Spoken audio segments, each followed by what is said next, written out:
Good evening, everyone, and welcome to the joint meeting of the Scrutiny Committees. Before we begin the formal meeting, I have some housekeeping information that I need to share.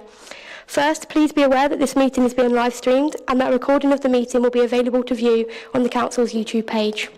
Second, the Council allows filming and photography at its public meetings, so please feel free to take pictures and post to social media during the meeting.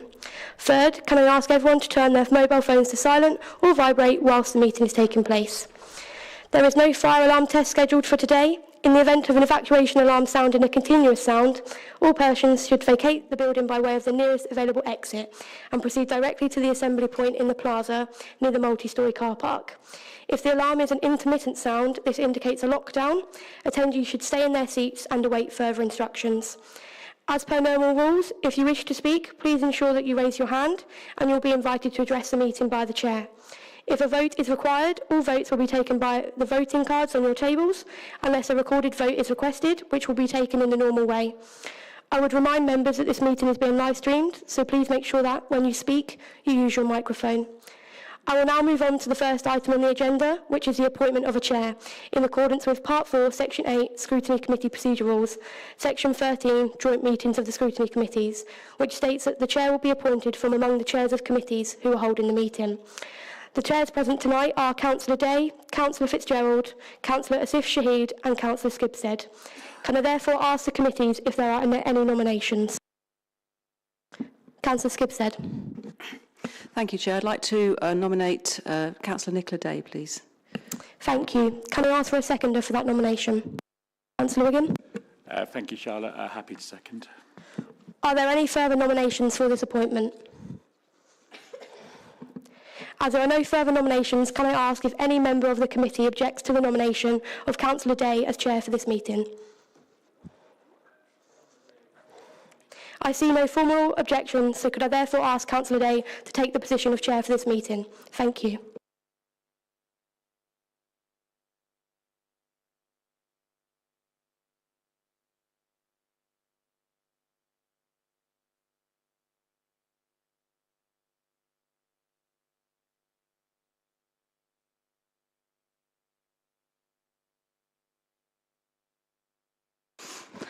Okay, I wish you a good evening to everybody and a very warm welcome to this meeting. The Scrutiny Committees are meeting tonight to discuss the draft budget 2025-26 medium-term financial strategy 2025-28 and the corporate strategy 2025-2028.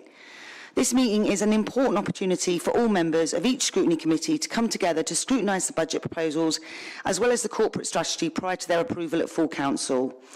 To help with the smooth running of the meeting, each appendix of the report will be looked on individually and page numbers will be given. So do have page numbers ready with your questions so the meeting runs really smoothly. Questions and discussions will take place on each section and then any recommendations for that section will be made before moving on to the next section.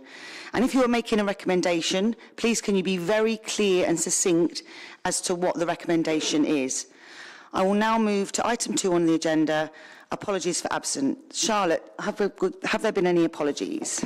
Thank you, Chair. This evening we've received apologies from Councillor Ahmed, Councillor Bisbee, Councillor Boyce, Councillor Fareed, Councillor Saqib Farouk, Councillor Geraghty, Councillor Newman Iqbal, Councillor Mahmood, Councillor Strangwald, Co-opted Member Bradbury, Co-opted Member Norton, Co-opted Member Tyrrell Jones, Co-opted Member DeWild, Parish Councillor Brennan, Parish Councillor Hardy, Parish Councillor Jane Taylor-Pitt, Parish Councillor Warren, and we've also received apologies for lateness from Councillor Imtiaz Ali. Who's now here? Oh, thank you. Well, welcome, Councillor Ali. Now we're going to move on to item 3, declarations of interest and whipping declarations. Are there any declarations of interest and whipping declarations? No, Charlotte, I don't think. Oh.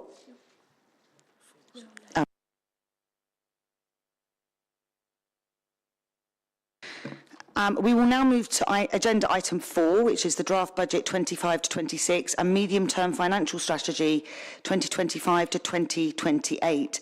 Councillor Jamil, as Deputy Leading Cabinet Member for Finance and Corporate Governance, would you like to introduce this report, please? Thank you very much, Chair, and through you. Gives me great pleasure to move the budget report, but before we go into the key aspects of the budget report, I think it's only right that we start by sharing our appreciation and thanks for our officers across the council, our finance team, the corporate and extended leadership team, and everyone else who has worked hard on the development of this balanced budget and everything else required that goes on in the background to get us to the position that we are in this evening. I'd also, as highlighted by the improvement panel, extend this thanks to members from all parties, particularly those on the Financial Sustainable Working Group, who've worked collaboratively and contributed ideas and provided robust challenge throughout the process. I think we'll all agree that this has been one of the most challenging years yet. And when we consulted on the budget, there were some difficult proposals on the table, which is telling by the fact that we received over 1,400 responses. There were some key themes throughout the feedback, but what stood out was the support for the continuation of the Lido. We have considered the feedback from the public and members, and I'm delighted that we've updated this proposal within the budget presented to you this evening. And on that note, I would like to thank all residents, partners, groups who took the time to read the proposals and provide valuable feedback. We've summarised the feedback and included a response within the report. Chair, as you will know, nationally, local government finances remain under immense strain. The pressure driven by sustained higher rates of interest and increasing demand for services such as children's, housing, adults, home-to-school transport and SEN school places. In 2025-26, we have included an additional £9.5 million in the budget to reflect this additional need. A key area of focus for the budget has been looking at how we can deliver savings and transform service delivery by implementing prevention and early intervention strategies, generating income, making the best use of our assets and resources, and maximising the use of digital technology and AI. £21.9 million of the plans have been included within the budget to cover those. We've also committed a further £2.5 million to invest in children's services to improve practice and outcomes for our children.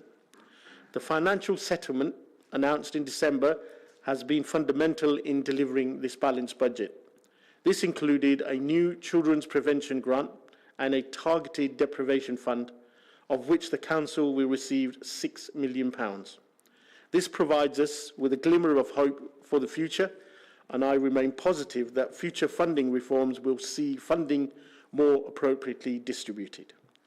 Although the funding picture is much better than we expected, we are still proposing a 4.99% increase in the council tax, in line with the government expectations. For most households in Peterborough, that means an increase of £1.24 per week. This decision is not a decision that we've taken lightly, but it is key to setting a balanced budget and meeting the needs of this city. The report before you today sets out £200 million of investment over the next 3 years in capital programme, 110 million of which is in 2025-2026. This includes key schemes such as the Station Quarter and investment in schools, our properties, digital solutions, housing and our children's residential home. The cost of borrowing is still high and takes up 17% of our net budget.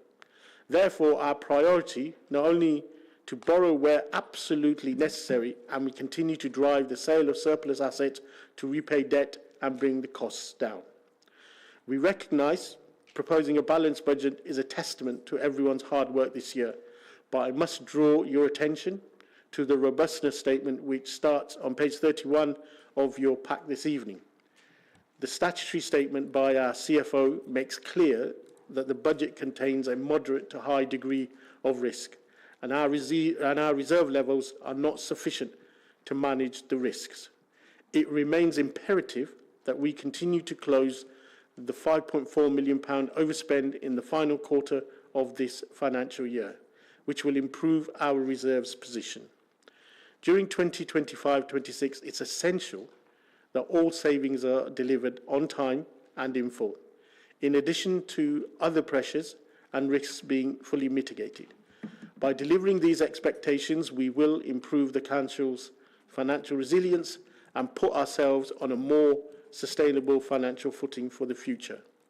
Lastly, I should remind you that what is being presented before you today is a draft. Although we're not expecting there to be huge changes, there are a few technicalities and estimates that are to be finalised ahead of the full council meeting next month.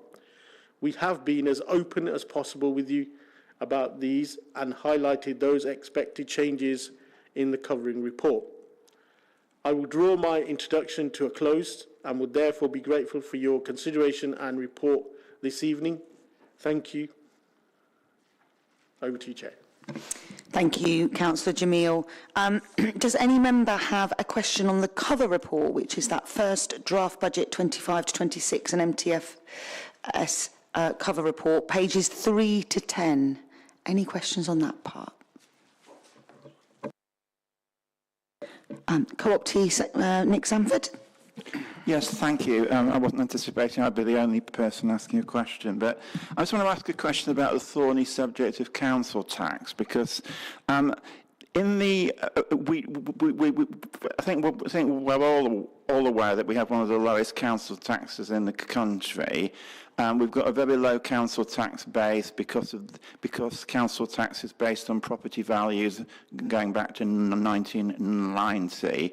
And the council also froze the council tax for a number of years. So in the consultation paper, it was floating the idea that we could go higher than the 5% increase. And I actually notice in paragraph 4.3 of the covering report, it does say that 2/3 of the respondents to the consultation were interested in having a council tax increase of more than 5%. So could the cabinet member just explain, did you talk to central government about the possibility of a larger increase? Okay, I'll start by answering that and I'll ask officers to come in. We didn't go down that route simply because we're not there yet. Government would expect us to have sold all our assets, explored every other possible avenue that we could do to raise the funds before we go to government in order to seek the permission to be able to actually raise the council tax to 10. And I saw, and to some extent I was a bit surprised that people were quite happy with it, but it's encouraging. But I'm kind of hoping that we never have to go back there again. But I'm going to come back to the CFO, but we're not there, and kind of hoping we're never going to get there.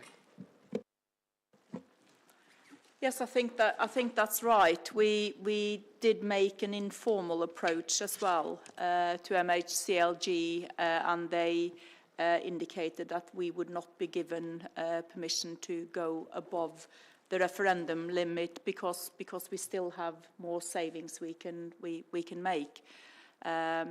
I also think it's when you're looking at getting exceptional financial support from the government, it comes with lots of strings attached as well. So members just need to be mindful of that if we ever need that in the future. We have got a balanced budget. There is an expectation that every local authority will go up with council tax increases up to the referendum limit as well. That is reflected in the core spending power that they set. So we are really where we should be. Thank you. Do you have a supplementary, Nick Sanford? No, thank you. I was just interested in I just want to, just if there's any press watching, I'm not advocating we should have gone for a larger increase. I'm just saying that, did you actually explore it? Okay, thank you. And if you can, members, if you can just say which page number you're asking your question from, it just helps us locate it and make sure you're asking questions in the right section. Councillor Rangzeb. Thank you, Chair. Page 8, capital program summary. We're spending 110 million proposed. It says in the notes that most of this will be covered by the grants or the capital receipts. Are we paying the capital receipts towards this capital program summary, or are we paying these capital receipts towards the debt payment?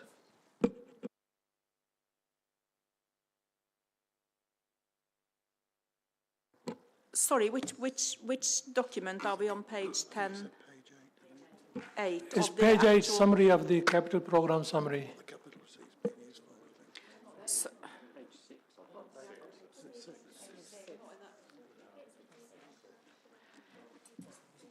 Okay, regardless of the page number,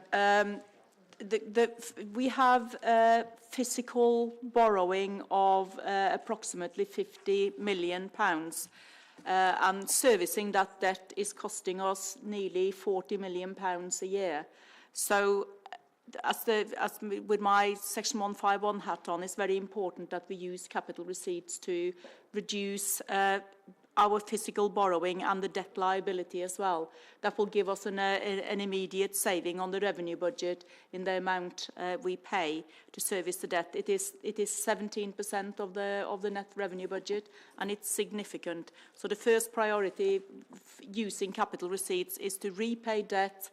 The second priority is to use capital receipts to fund future capital expenditure in lieu of borrowing.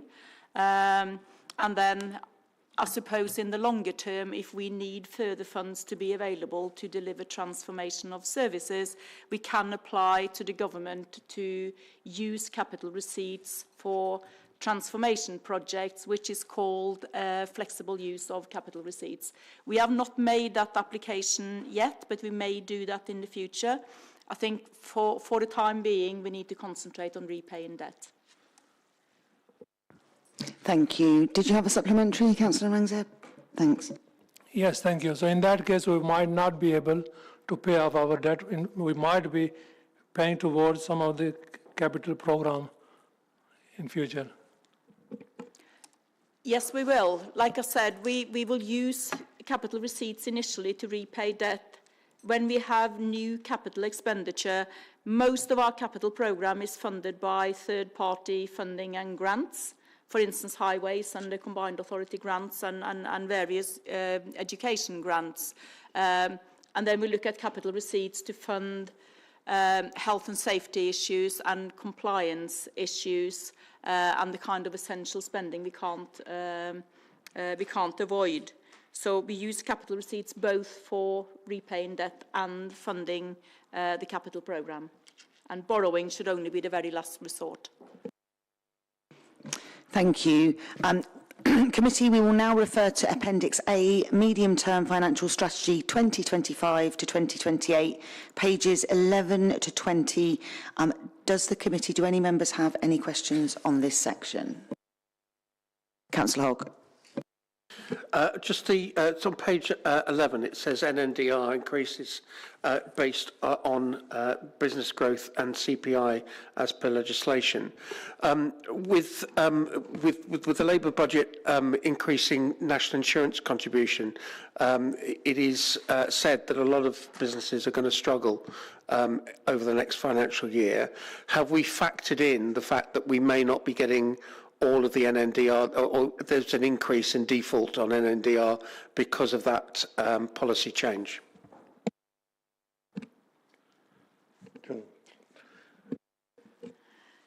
Yes, that might happen. We aim, obviously, to collect all business rates due in the financial year, and our collection rate is set at 96%.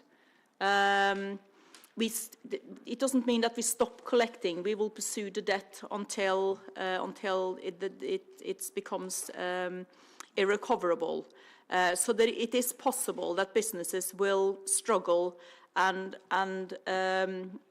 not be able to pay business rates, but we have not reduced our assumed collection of 96% on that basis. Yeah. And I think doing so would obviously reduce our funding available and put further pressures on the revenue budget anyway. So it all goes hand in hand. Thank you. Did you have a supplementary, Councillor? Well, just to say that, so essentially we're taking a glass half full approach and hoping that it's not going to affect the NNDR receipts, albeit even if it's delayed. I'm just thinking that it might create a pressure next year in terms of receipts coming into our bank accounts. No, like I said, again, without being too technical, the business rates that we collect is paid into the collection fund, so it doesn't go straight into our revenue budget, and then it's reallocated based on the arrangements with the pool and the government, and it comes in that way. As I said at the beginning, we're assuming we're going to collect 96% of business rates due in the year, and that's just being realistic and based on historical collection rates. As I've said many times before to members, we're pretty good at collecting both council tax and business rates, and businesses and council taxpayers know the importance of paying council tax and business rates, and we will have to continue to put the pressure on to make sure people pay. I think just to add on that we have a robust system in place for our collections as well, as you will see later on in the budget. Yeah. Thank you for those responses. Councillor Ayres? Thank you, Chair. Still on page 14, and the NNDR business rates, and the word growth, because I was particularly interested, knowing that we need to have growth in order to get more business rates in, and we're looking for more employment land. Can I ask where that is likely to come from the directors who must be looking at it now, I'm assuming, because we're going into the local plan? And whilst we're at it, I guess if we had more housing, there would also be more council tax coming in as well. So could I have some idea of what is being looked at the moment, whether it's just got to wait for a call for sites? Thank you, Councillor Ayres. Councillor Thorburn and Adrian. Thank you, Chair. Adrian would like to respond. Thanks, Councillor. Thanks, Chair. So you're absolutely correct, of course, Councillor Ayres. Employment land or lack of employment land in the current local plan is one of the main reasons that we're reviewing that plan. And we are shortly coming into Cabinet to seek agreement to go out to consultation on the final part of the process to which identifies proposed sites.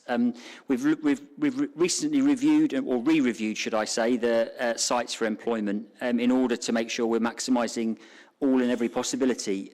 So I won't share any details this evening because it's subject to finalisation, but you will see very shortly in the public document where those sites are. And I think it does play to Councillor Hogg's earlier comment, which I was going to come in on earlier, so if I may just quickly comment on that. I think as well as the great work our revenue and benefits team do to collect business rates, our job is also, in my part of the world, to secure the sustainability of businesses, but also to attract new businesses. And we are going to be completely refocusing our inward investment team to attract better employers in the city, better, by which I mean better paying employers, to support prosperity and wealth, but also good businesses that we know have got a strong basis on which to settle in the city and continue to pay business rates. That's why the employment land is so important in the local plan.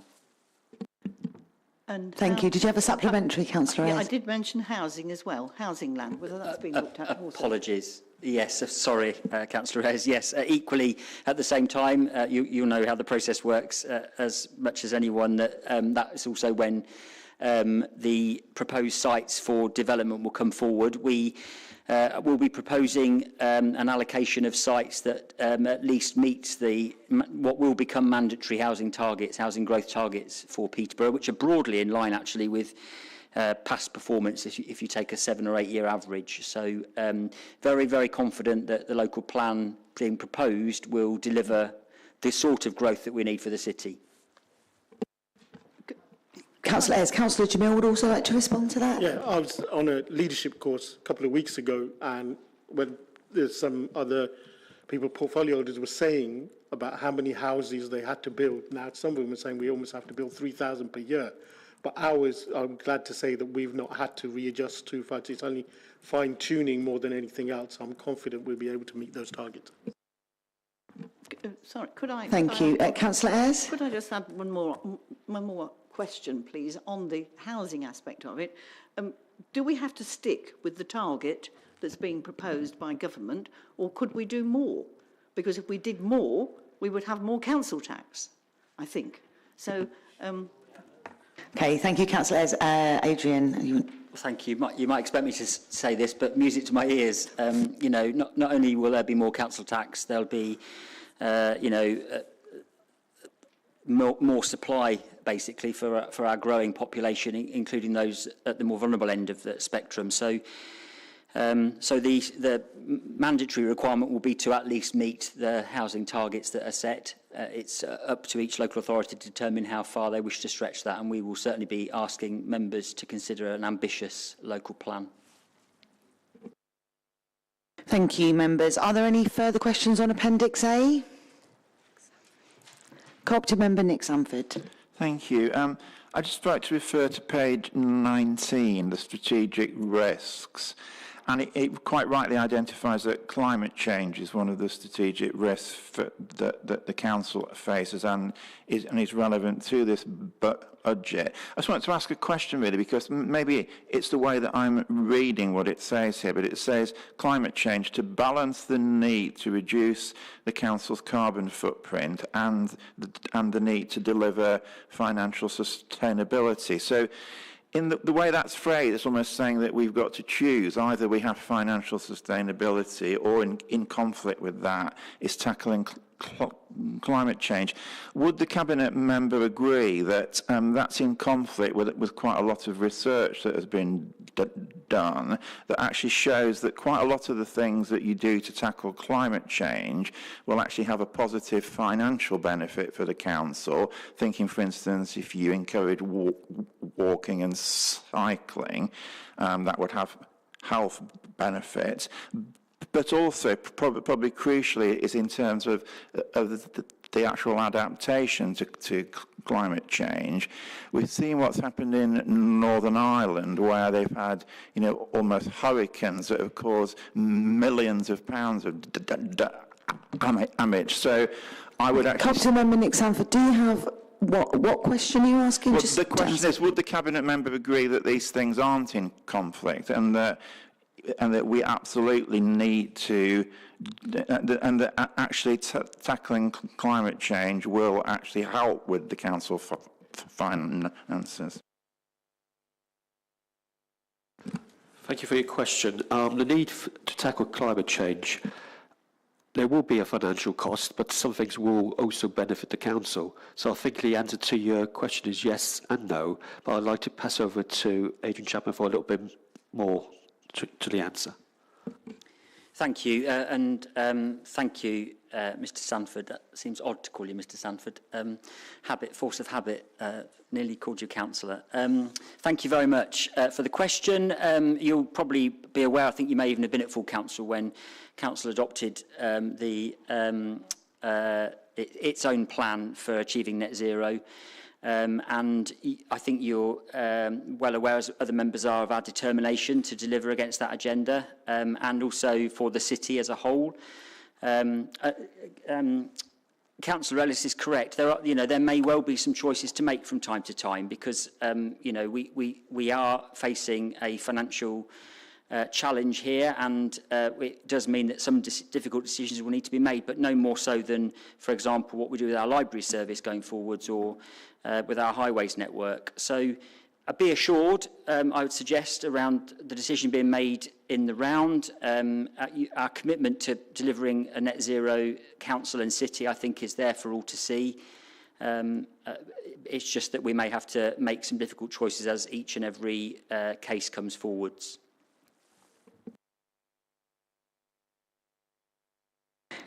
Are there any further questions? Councillor Elsey.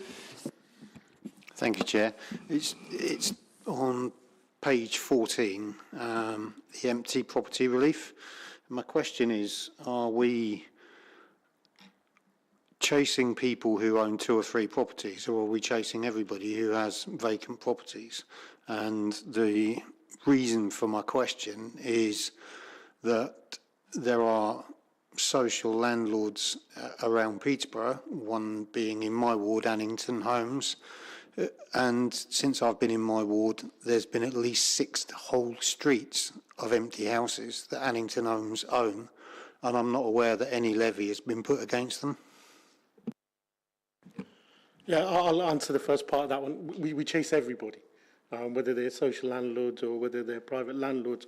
So whenever we find out about an empty property, we will do what we need to. If he knows of any, then let us know. So, but we do chase everyone. Supplement, yeah, Councillor Elsey. Yeah, with respect, you've known for the 4 years that I've had this seat that there's been street after street of empty houses in Wittering. So I don't need to inform you of them because the council already know that they're there. And Annington Homes have sat there doing nothing with them for year after year after year when we've got a housing problem. Thank you, Councillor Elsey. Councillor Alison Jones, did you want to answer some of that as well? Thank you. I'm happy to hand over to Adrian. Thank you, Councillor, and thanks, Councillor Elsey, for the question. You and I have discussed those properties a number of times. It's exceptionally frustrating. So perhaps I can get the latest position and share it with all members of the Joint Scrutiny Committee after the meeting and with you individually. Just a general comment, though, on our empty homes position. We have around 600 long-term empty homes across Peterborough. That's long-term defined as being 6 months empty or longer. And that sounds a lot, and it is a lot, given the homelessness challenges we face.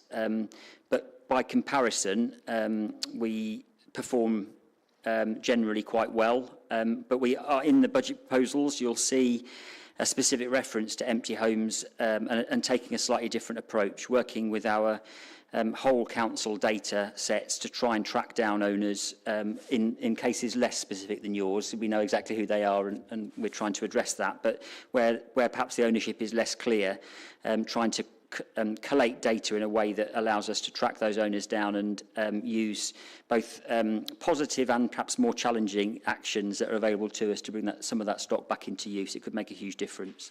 But well aware of the Wittering situation, and I'll get the very latest to share with you. Thank you, Adrian. Councillor Wiggin. Thank you, Chair. Pages 17 to 18, the English Devolution White Paper. Obviously, there's a great unknown for us all at the moment as to what's coming next. I know negotiations are taking place, but anything could happen really when it comes to that, and we are at risk of the government just doing whatever they want. Are we expecting to see the impact of that within this medium-term financial strategy period? And would that therefore become in itself a strategic risk because we have large unknowns that will affect the way we do business in the council in the future, and that will almost certainly have financial pressures attached to it? Thank you. Thank you, Councillor Wiggins. Councillor Jones. We are currently in negotiation with other authorities. There are timescales attached. We are meeting on a regular basis, and the truth is, goes back to your question, there's a lot of unknowns that none of us are aware of. And, what we need to do is there are certain milestones in. So I think the first date is it's the end of March, isn't it? We have to know by the end of March whether, for instance, if we want to start talking to other authorities, are their elections going ahead? For instance, who would want to, who would like to look at Peterborough as part of their gravitational pull? So the thing at the moment is that if by the end of March we'll know whether we can open negotiations or further them, and we may then, the next milestone will be the end of September, early October. And the first set of elections that would go ahead for anybody will be May 27th. But whether we'll be in that tranche, I would doubt it. But again, I'm sorry it doesn't appear the kind of answer that you want, but we're all in the same boat at the moment, Chris. Do you have a supplementary, Councillor Wiggin? Yeah, I thank the leader for the question. It was to the answer, and that was pretty much what I was expecting, because I know this is an ongoing thing and it's still not very far along the process. Therefore, should we be looking to include that as a separate risk as part of our MTFS in the strategic risk section on pages 18 and 19, given how much uncertainty there is and the certainty that there will be financial impacts? No, I wouldn't necessarily say it's equally a risk and an opportunity, because there's no question that this is a small strategic authority, a mayoral authority, and we're a small unitary council. So the ability to punch our weight as a unitary authority, maybe in 500, we're currently on about 220,000 people. We need to get to a critical mass of anywhere between 300 and 350, possibly 500,000. And depending on, as Councillor Ayres said, where the houses are going to be built, where the land may come from for business development, then I would say it's not necessarily a risk. If we tread carefully and go well, then it could equally be an opportunity. So I wouldn't put it as, I understand what you're saying, but so far, don't panic. Don't panic, Jones, don't panic. Thank you, Councillor Jones. I know that Chief Executive Matt Gladstone would like to just make a comment on that. Thank you, Chair. I think it's a good question. We are expecting the guidance in probably, they said by the end of January, but I've got wind it's probably early February now. The devolution white paper is in the public domain, obviously, and there's two-pronged attack really. One is to kickstart the economy, and the second bit is to make it a much more financially resilient sector as local government. So I do think, as the leaders just outlined, there are opportunities with this. We don't want it to be a huge distraction over the next few years, but there's obviously lots of discussions. It will change the potential geography of Peterborough City Council. But if you think about the economic base of what we serve and looking at our sort of surrounding region, I think there's potentially opportunities that we need to explore and look at. I'm not going to get into the geography and the options, but I think potentially it's a good opportunity for us. And it's likely that it'll be on the Cambridgeshire-Peterborough footprint. And obviously Cambridgeshire has been in the headlines this morning with Rachel Reeves outlining a significant amount of growth for the region. So we are well placed to try and exploit and look at those opportunities. Thank you. Okay, members, we will now refer to Appendix B, which is the Budget Report 2025 to 2028. This is pages 21 to 56. Do the committee have any questions on pages 21 to 56, Appendix B? Thank you. Councillor Ormston. Thank you, Chair. I will start with page 19 going on to 20, I think, with the libraries. I think we're going to have a few questions in around this. I'll start with a nice easy one, being when can we expect the library consultation? Thank you. Thank you. What page number do we have, Councillor Ormston, just for my benefit? It starts on 19, but it's actually on 20. Oh, it is actually on 20, page 20. Oh, we've moved on, sorry. Oh, sorry, there is a bit of a difference between sometimes the page numbers in the packs. Yeah, okay. sorry, so it's page 39 and 40 in the pack. Sorry, on the appendix, it's 19 and 20. Thank you, sorry. Yeah, who would like to answer that? Adrian, yeah. Yeah, happy to. Thank you, Councillor. I think the first thing I'd just like to say, if I may, rather cheekily, is just to say publicly and put on record our thanks for all of the feedback we've had on many of these proposals. I genuinely mean that. Nobody wants to come into public service to cut services, whether you're a member or an officer. Certainly putting the proposals into the budget has prompted a debate. So I just wanted to say that really, first of all, and that's across the chamber. We've had lots of really positive feedback. In order to consult, we first of all need to complete or draft a needs assessment. That needs to then inform the consultation. That needs assessment is being drafted as we speak, not to assume that the proposal will be approved, but in order to save time if it is approved. And then we would expect to go out to consultation in early spring. We're working really closely with DCMS, the department responsible for libraries, and also for a range of regulatory bodies, and have engaged very proactively initially with the Friends of Woodston Library, fully intend to engage with all of the other Friends groups across the city. So I would expect the consultation to run over the summer. We'll be compact compliant, so we'll make that at least 12 weeks in order to then shape a final set of proposals.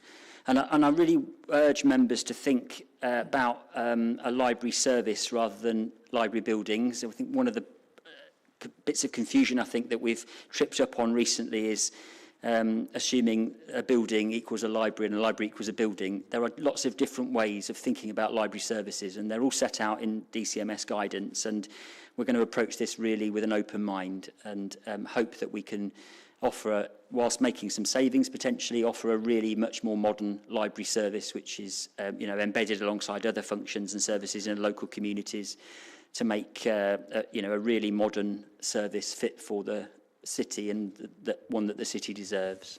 So I hope that helps. Thank you. Do you have a supplementary? No, thanks. Councillor Hemraj? I've got a couple of questions here. Do you want me to take them one at a time? Yeah, if you go through one and then go through the other. Okay, thank you. So, page 19 or 39, I've got two numbers there. How are we going to reduce the costs by 35%? That's the HR finance functions for Peterborough Limited.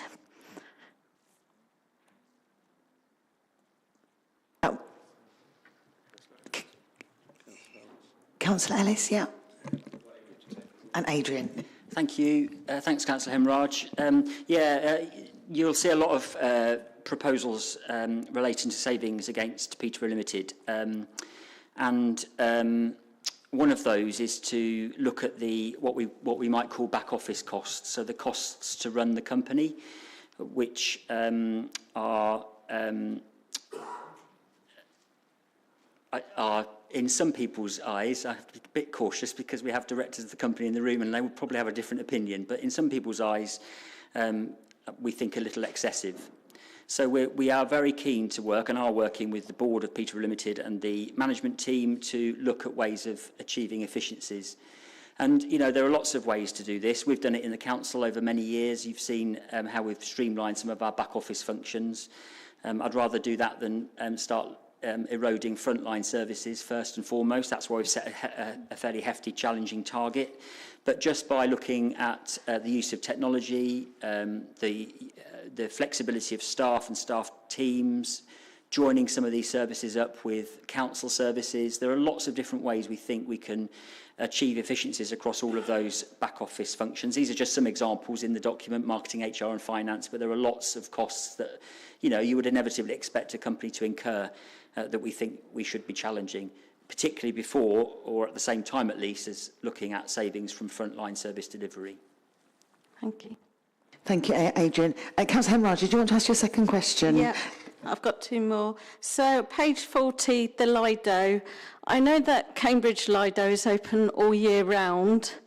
Have we actually looked to see if it could be cost effective or possibly make a profit to open the Lido all year round, but at limited time in the winter? Because we do have mad people like cold water swimming.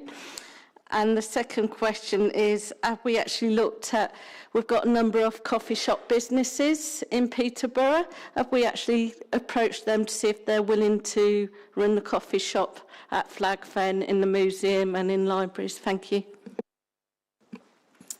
Councillor Alison Jones, yeah. Thank you for that. I will not be one of those people swimming in the cold, I can trust you. No, I think what this has done is actually it's brought the Lido into sharp sort of like focus in terms of what are we going to do with it. And you're right, some of those suggestions are ones that we have considered. There's lots of things that we can consider. We're working very closely with the friends of the Lido. So, it's things like how long do we keep it open for? Can we look at covers for it? What can we actually do to make sure that we can maximise it for the city? Because obviously it's the only pool that we have available. So we got lots of things in sort of like going through, and that's what we'll continue to do. And in terms of the food offering, I'm being told it hasn't changed since I used to go. There was a child, which is quite concerning. So yes, we are looking at that, and places like the museum that we also know aren't making that need to break even. So yes, the whole the whole area of the Lido, from swimming to actually eating everything, is being considered so it can be a much more viable and vibrant part of the city. Thank you, Councillor Jones. Councillor Ayres. Thank you, Chair. The I noticed on page 26, talking about the dedicated schools grant, and there's a deficit now. And I don't think we've had a deficit in the past, but I can understand why we have now, I think, with the SEND situation. But I was a little bit worried to see the next the paragraph below those words, talking about a DSG adjustment account, and if we're not allowed to continue with that on this override, this would reduce the reserves by 4.1 million. And that seemed a bit of a large amount of our reserves, and I wondered whether that was going to come out of the general fund. Cecilia Booth would like to answer this. Thank you. So this is a national problem where the dedicated schools grant funding is not sufficient to meet statutory requirements. We were to a certain extent cushioned from it from having a reserve in previous year. That reserve has now been depleted. We're going into a deficit. Our deficit is relatively small compared to other local authorities. I know of at least 10, 20 unitary authorities who would be completely wiped out if they had to fund the deficit as it stands now.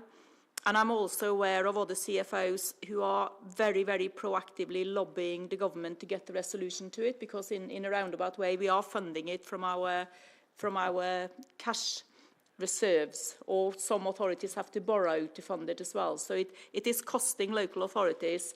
It's something that's very high on the government's agenda to sort out. I would find it very, very hard to believe that the statutory override would come to an end, so we would physically have to fund the deficit, because I think that would wipe out a big part of the sector.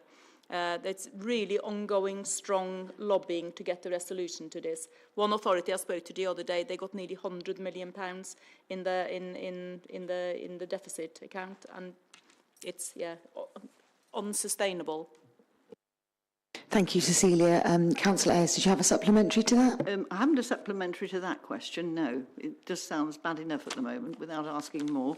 But I was interested on page 35 and on page 42, where the NHS gets a mention under the risk inherent in any new partnership outsourcing arrangements and major capital developments. And it's an amber risk, but there's mention there of the council continues to work closely with the NHS and the Integrated Care Board. However, the pressure on the health system is evident. Savings targets placed on the NHS are being indirectly passed to the council, and the council inevitably has to pick up a greater proportion of health and social care costs. There's that, and there's also a mention of the same sort of thing on page 42, where this is the Bring In-House Learning Disability Section 75 arrangements. The cost to provide this service has increased since the agreement was put in place in 2015. There is an opportunity to increase this income budget. There is an element of risk to this, as the Integrated Commissioning Board is seeking to reduce its costs. So who comes first, really, the NHS or this local authority, as far as we're concerned? Because we have had debts with the NHS in the past. I don't know whether we still have any, but anyway, I thought I'd better ask. Thank you. Pass over to Councillor Cahan. Councillor Ayres, thank you very much for your question. Initially, if we have a look, I'd like to address your question regarding the in-house learning disability nurses. There's not been an uplift since 2015 in regards to that. And the figure here of £50,000 saving has been stipulated in light of that. Now, there are lots of services in which we collaborate or commission to the ICB and reciprocally as well. And when we're moving forward, part of our innovation with working with various various stakeholders to try and make those savings is because we want to have a look at reinventing how those services are run, and that obviously takes into consideration our budget constraints, but obviously the ICB's budget constraints as well. But we're also looking at not just making savings, but having a look at how these services are delivered more efficiently and in line with rising demand too. I will give an intro on that, but I'll also hand over to the Service Director, Stephen, to add anything. Yeah, just to add to that, I know you're aware of a lot of the challenges we've had over quite a long time, and I think what you describe is really accurate. I think it's a really cash-strapped system that really struggles in terms of, you know, making ends meet. And I think what we've had, what has happened over the years is we've had to really kind of battle with the NHS around appropriately funding services. And I think one area we've made a lot of progress on in the past, probably in the past year, is around continuing healthcare, which is when the NHS directly fund people who have health needs. And what we've done is we've developed a bit of a joint process with them now, which I chair with the chief nurse, to be able to oversee quickly escalation of cases. And we're seeing some really good results now in terms of getting them to pick up funding when it's appropriate. And we're seeing quite a bit of success in adults, but we're also starting to see success in children's, with several key cases now reaching that escalation phase. So we're making, so I think as Councillor Kayam said, we're trying to work in partnership, and it's always the challenge with the NHS to work in partnership to develop services, because we know people get better outcomes where we work together, but also having to have that challenging relationship as well that says, you know, we need you to pick up the funding that you're responsible for, and we will take a hard line where we think you're not. Thank you. Councillor Howard. Thank you. Through you, Chair. I just want to really start by commending the leisure, heritage and library services, which I think is cheerier reading than we first had when it came to FSWG, and just to commend the work that has gone on. And I like the language. The language sounds a lot more optimistic. But I just want to sense check the language, really, because with the libraries, I think something I really pushed in FSWG is the fact that I still believe those buildings are really viable if we use them differently and more dynamically. Adrian, you're saying the same thing tonight. I think we're in agreement. But for the political check-in, how do we sense check this politically to make sure everyone's happy? Because obviously in the language in the budget paper is loose at the moment in terms of where we're going with it. Can it go back through FSWG? Can it go back through a working group? Can we just give this the political check that it might need, the check and challenge as we get to that point in the process, maybe? Thank you very much, and a resounding yes, almost a yes, please. Actually, so you know, I think we need to get this right. You know, what the decisions we make on this service today will, you know, need to serve a generation or more. So. And I know you and Councillor Allen invested a lot of time, you know, a couple of years ago in visiting every single one of our libraries. You've got a lot of intelligence, so we would love to get that out, dust it off, update it, but absolutely with FSWG's agreement, bring it back through FSWG. I mean, you mentioned a working group, you know, a cross-party member working group, whatever we feel collectively is the right thing to do. And also, I just refer back to what will be extensive public consultation. So I think lots of opportunity to check and check and check again until we get this right. Thank you. Thank you. Councillor Howard, are you happy with that, or did you? Yeah, thank you. I thought that was interesting, Adrian, when you said about a working group. That's something that I'd be really interested in, because I think we had some really good ideas around the last review, but we didn't quite get to the point where we knew where we were going to take those. But I've got a question that I'll quickly interject with about the mobile library service. That's not mentioned at all in the budget, and it offers a really valuable service to those that can't get to libraries. Is that under threat at all, or is that completely protected? It's definitely not under threat. We see, so I don't know, as I sit here today, what the new model is going to look like, because we will design that around the needs assessment and the public consultation. But I envisage a mobile library service being even more important rather than something that we would erode. And that's not to say there'll be fewer libraries. Don't read anything into anything I'm saying. It's just to say that, you know, there are some isolated communities in the city. We want, you know, if we have a mobile library, we want that mobile library to be offering more perhaps than just books, even though that's important. Why wouldn't we have a family worker on there or a citizens advisor on there? You know, those kinds of things, I think, is a space we want to try and get into and use the vehicle as we would any other asset as a place that people can go to for all sorts of other forms of support than perhaps just the traditional library offer. Thank you. Councillor Skipstead. Thank you, Chair. Ooh, hang on. Thank you, Chair. Page 20, back to the Lido and other areas, we can see that certain cuts regarding the Lido, museum, libraries and cafes have been removed from this year's budget, and this is certainly welcome. But in the future, can such suggestions be looked at more carefully regarding the effect on these important public services without the need for petitions across the city? If there are ways that these can then be worked on before they're put out as suggested cuts, that was sort of my first question. Yeah, thank you. Thank you. Councillor Jamil. Short answer is yes. The answer is yes. Yeah. Did you have a supplementary, Councillor Skipstead? Can we be assured that these cuts in these areas will be avoided in future budget proposals, given that the amounts involved are very small in relation to other areas, and when these areas are so important as public services bringing health and well-being?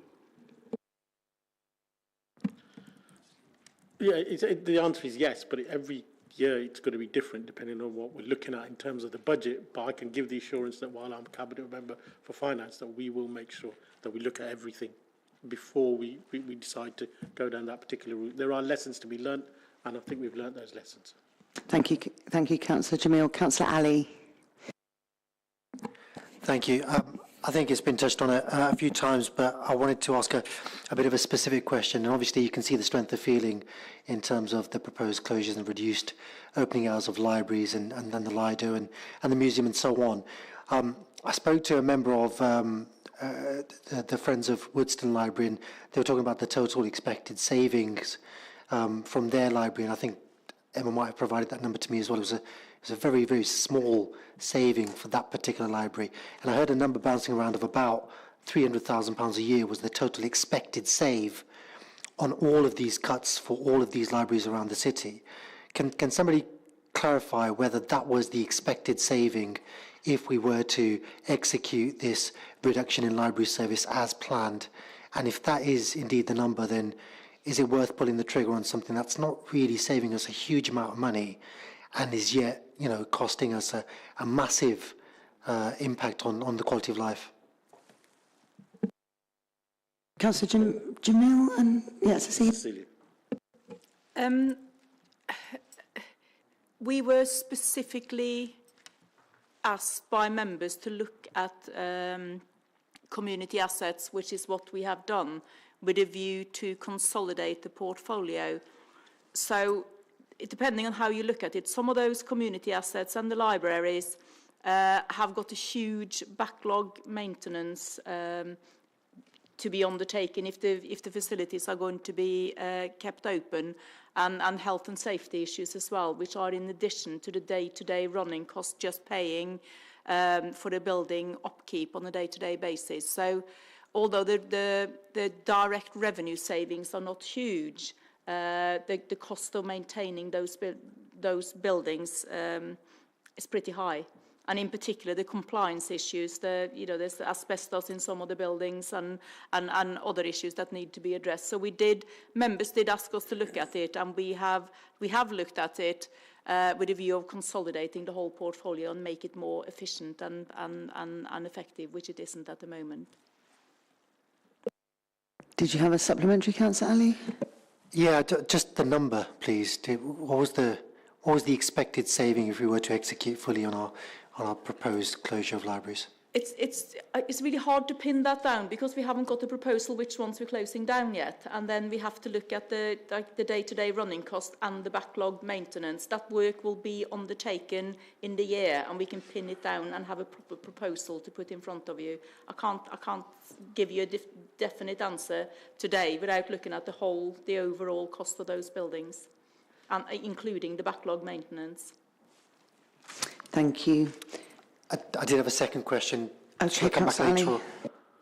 Yeah, sorry. Second question. This is probably for Adrian Chapman. We've got some expected spend to provide additional housing and to reduce our reliance on bed and breakfast provision. This is, I think, on page 28. I just wanted to know what we're budgeting for 25-26. Are we budgeting the lower £707,000 or the higher £1.9 million on bed and breakfast provision, given that we've had the commitment to the capital injection to reduce our reliance? Thank you, Councillor Ali.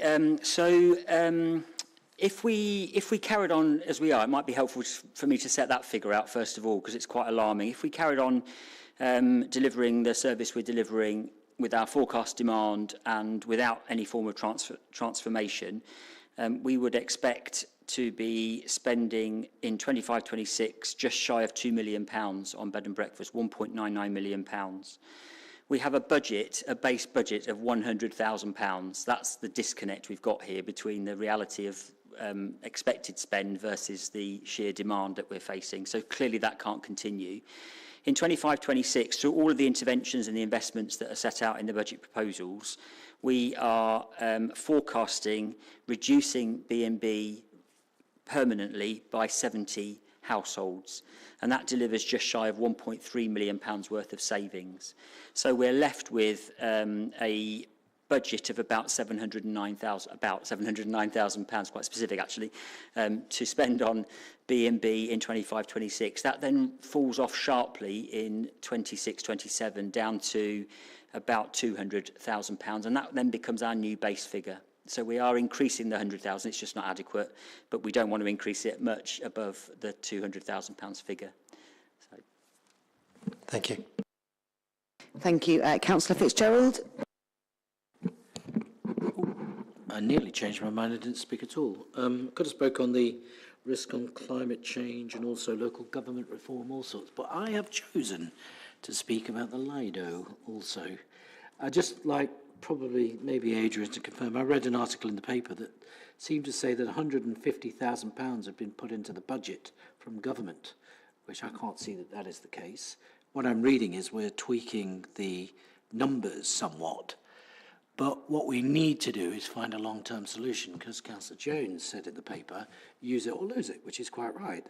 So whilst this must be breathing space, and it's one of those decisions where if you've been around as long as I have, and when we talk about safeguarding things in the future, no, the council can't do that. The reason why, one of the reasons why we're in such a mess and why we had the intervention of, well, no, the formation of a panel, and prior to that, we had Andrew Flockhart come in and do a deep dive into the council's finances and governances, because, not administrations. Councillor Fitzgerald, can I ask what the question is, please? I just asked two questions. So you're asking a third then? I'm just summing up to where I'm getting All to. right, so, thank so you. It would be a third. And I'm just reminding people the reason why is council failed to take the difficult decisions, many of which we're talking about tonight. So have we changed, and is the current administration prepared to make those difficult decisions as needed? So there are three things. Do you want me to repeat them, Councillor Day? No, thank you. I'm sure we've heard them. Councillor Jones, Councillor Dennis Jones, did you want to answer that? All those three questions? I can answer the third question, yes. that's the one that yes, we've said that all along. But the other two, I've just looked at my colleagues, 150k from government, no. I don't know where you've got that from, Wayne, sorry. Oh, well, Mail? The Mail? No? And sorry, forgive me. What was actually the Guardian? I get it regularly. I am a Guardianista. Yeah, nearly choked on my muesli. What was the second question? I forgot myself now. You've bamboozled me. I know that Adrian wanted to come in, so he might. It was Adrian, I think. Yeah. Go on. Unfortunately, not to answer the second question, because I'm not sure I quite picked it out. Apologies. But on the first question, just to be really clear, there was a... Oh, it was about a long-term plan, sorry. There was a, on the Lido, Yes, on the Lido. Yes. Well, I can answer both then. On the first point you make, yeah, absolutely, there was an article that included a reference to specific cash for the Lido. That's right. Incorrect. Yeah, I think it was probably talking more about the general settlement and the overall figures, but absolutely not specifically for the Lido. Just to put that to bed. A long-term plan, absolutely. I've said before actually that not that this was done for this reason, but having included this in the budget consultation has prompted a huge amount of interest, and there are lots and lots of ideas. Councillor Jones answered a previous question on this around food and beverage. We need to make the Lido a destination of choice. We're looking at all sorts of improvements, and we're meeting with the Friends group next week for an initial kick-off meeting. That's officers and cabinet members. So I think you'll see a long-term plan emerging quite quickly. Including looking at extended opening, and looking at the water temperatures. Some of these ideas have come up tonight. We're not making it cold. Covers are definitely on the list. But yes, I think you'll see, and again, this will come back through FSWG, I'm sure, a long-term plan that sustains the Lido going forwards. Thank you, Adrian. Councillor Jones. Yeah, I also read, and I wish I could find them again, some statistics that, the great news is the Lido is a tourist attraction. People come from far and wide to visit it, but the people in Peterborough, the numbers are relatively small. And I wish I could find that again where they were, if somebody could whistle them up for me. And this is one of the reasons. It's not a threat, it's an invitation for people. It's not the cheapest facility, but it is city centre swimming that we sadly lack now. So, one of the things I would like to see is people use the pool, and obviously the more people that use it, then obviously the better the footfall and the better calibre food and drink. It's an iterative process, isn't it? Thank you, Councillor Jones. We're going to move on to the next question. Councillor Elsey. Thank you, Chair. It relates to page 38, but it also relates to point 6 in the joint statement by Dennis and Matt, which states that they're going to create a safer, cleaner city. My first question is, how are they going to do that when they're removing the spring clean, they're reducing the city centre hot wash and the toilet cleaning schedule for Central Park? That all seems to be a bit contradictory, to say the least. So if you're reducing those services, which are basically cleansing services, how are you creating a cleaner city? And equally, in the same section, there's a line which says increases in charges for various bin services. Well, the only bin service that we charge for is the garden waste service. So given that this is a fairly spurious statement, does that mean that we're looking to introduce charges for other services? And the third question is that you're going to generate revenue by increasing the uptake of the bulky waste service. Well, I think even Councillor Fitzgerald will attest to this, that even if you give free bulky waste service, it doesn't increase the numbers. So I'm very keen to see how you're suddenly going to be able to increase the uptake on the bulky waste service. Thank you. Okay, I'm going to go to members to answer, but can we just ask one question at a time? I think we were covering street cleansing, bulky waste there as well. So initially I'll go to Councillor Ellis, maybe on the street cleansing, or is that the right person? Yeah. I mean, there are reductions proposed, but these are minor reductions. But I would like to bring in Adrian to answer more specifics of your question. Yeah, thanks, Councillor Ellis. Thanks again, Councillor Elsey.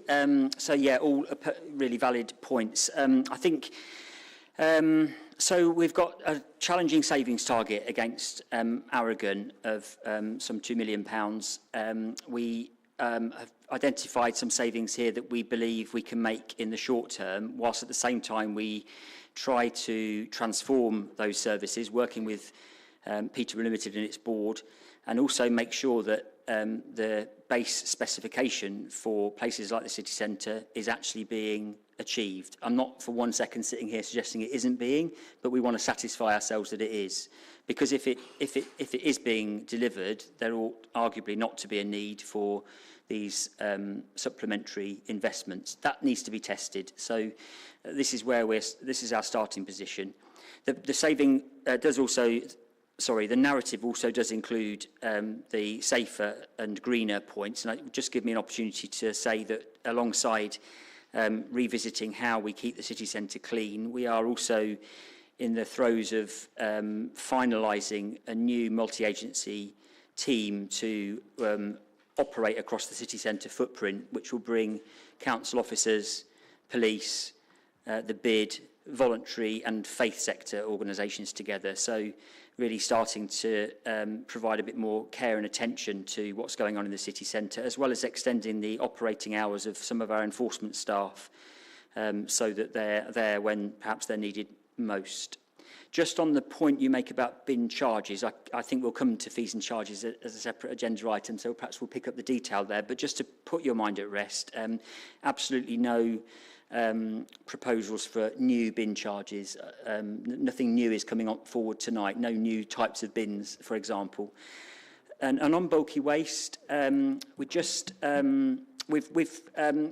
we'd like to do here is to, and we've spoken to other councils. This isn't just something we've kind of made up here. We're part of the RECAP partnership, which I know you're familiar with, and spoken to a number of other authorities. We'd quite like to test out whether a tapered bulky waste charge has more of an impact. So instead of one charge, for a number of items, could we offer a better rate for fewer items and see what that does to our bottom line? So these are a bit experimental, but we're into that space now where we're having to try new things, and if they don't work, we have to go back to the drawing board and rethink working with Peterborough Limited, its staff and its board members. Thank you, Adrian. Councillor Ormston. Thank you. Pack number 41 or Appendix 21, Safer Communities. I think this was the section that made me smile, to be honest, about the budget. There's not that many sections that can do that. In particular, increasing the minimum fines we charge for fly tipping offences, something very close to my heart and important in my ward. Can I just have a bit more detail around that? And I've heard anecdotally that we make a loss when we're pursuing fly tippers, and in particular when they're taken to court. Will this increase ensure that this isn't a loss earner for us? Thank you. Councillor Ellis. I think everybody would agree that an increase in the fines for fly tip is needed, and I hope that can be implemented. I don't know if Adrian, do you have a additional comment?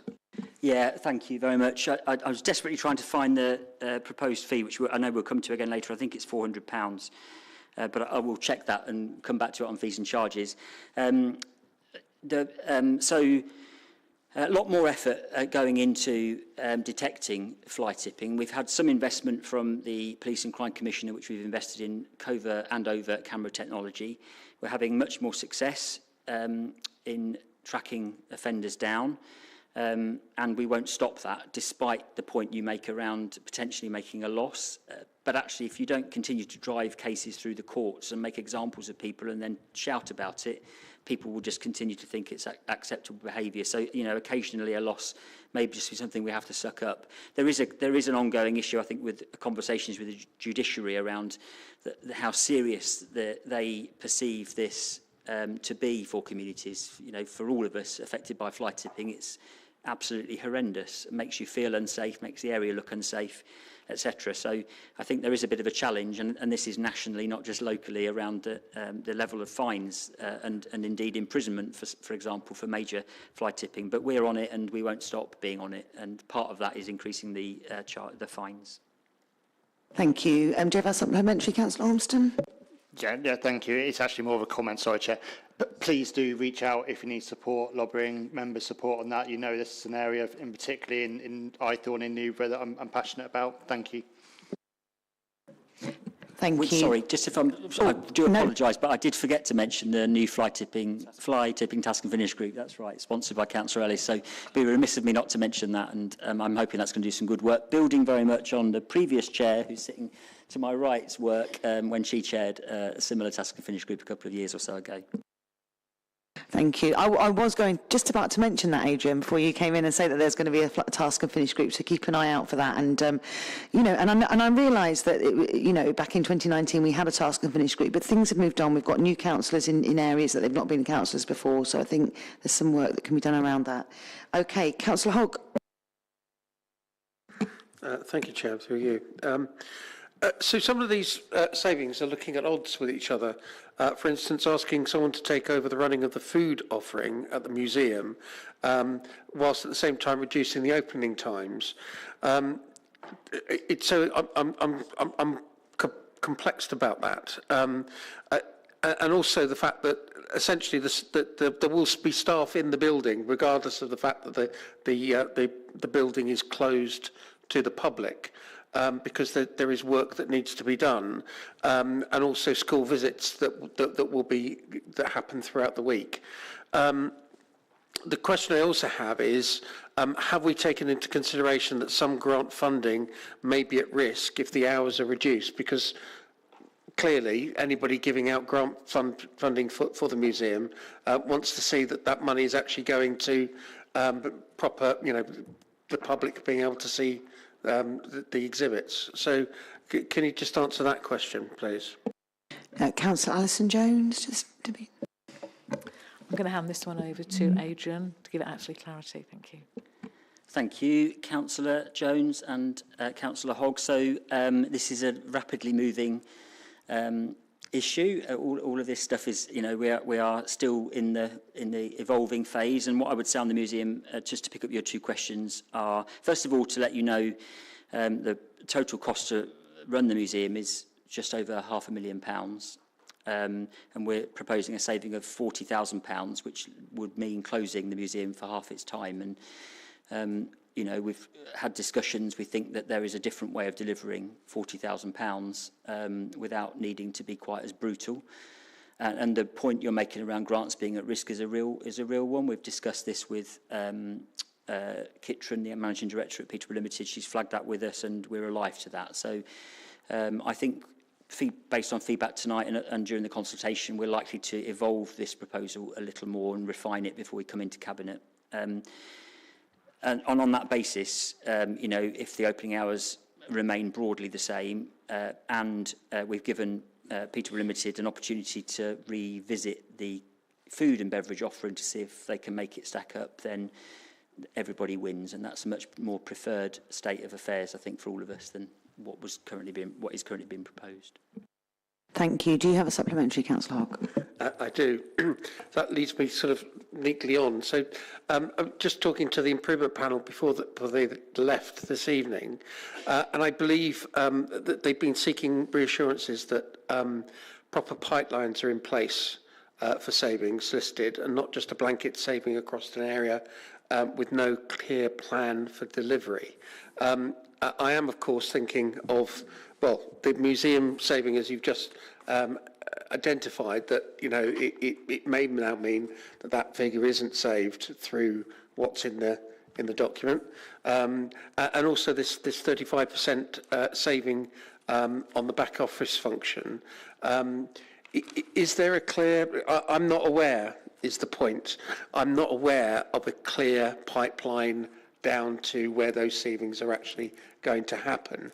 And if obviously my viewpoint on Peterborough Limited is such that I've got maybe some information that other members don't have.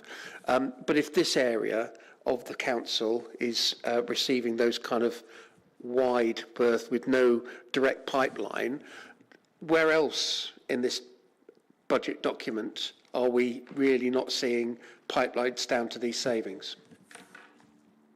Probably not just one for Adrian, but maybe for a wider consumption, that one. Adrian, did you want to? Perhaps we'll kick it off, but then maybe turn to Cecilia, or maybe even to Emma, because and to reassure you, not so much on the specifics, but on the general point you're making.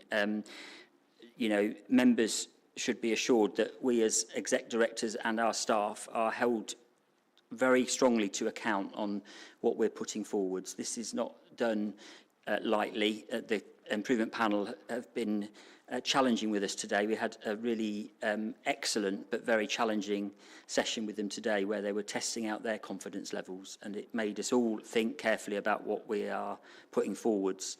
Every one of the proposals in this document is supported by a full business case, and they're at varying levels of detail. And Emma, who is our gatekeeper for those business cases, you all know Emma very well. There's not a lot that we can get past Emma if it doesn't meet the standards she's looking for, and rightly she's holding us to account. So there's a lot of detail behind every one of these words. What you've got here is a summary, but a lot of detail. I don't know if Cecilia or Emma, you wanted to add anything if I've overspoken. It sounds like you've covered it. Emma, did you? I think the only thing for me to add is, you know, in the robustness statement, we've RAG-rated the savings, and that's on assessment of looking at all the plans and proposals. So I think my opinion and Cecilia's opinion is in the report for you to see. There is risk there. There are proposals, and I think Adrian said, you know, varying degrees of detail behind those. But you know, there is a high-level plan for each proposal in the background. Thank you, Emma. Cooperative member, Councillor Sanford. Thank you very much. Yes, I've got a question also on page 40 in respect of leisure, heritage and library services. I was looking this afternoon at the consultation paper that went out, and this figure that we've got here was actually quite confusing, because in the consultation document it breaks down each of these individual items. For instance, on libraries, it says there's a proposal to save 300,000. So my question is, I think it's really positive that, you know, that you're going to do more consultation on libraries. You're not going to close the Lido. You're going to keep it open. You're going to do other things. So in respect of libraries in particular, are you then going to be able to deliver a saving of 300,000? And if you can't deliver the saving of 300,000, then doesn't that reduce the figure here that's quoted as 2.1 million? Thank you, Councillor. Thank you, Co-opted Member Sanford. Over to Councillor Alison Jones. Or me. Apologies. Sick of my voice.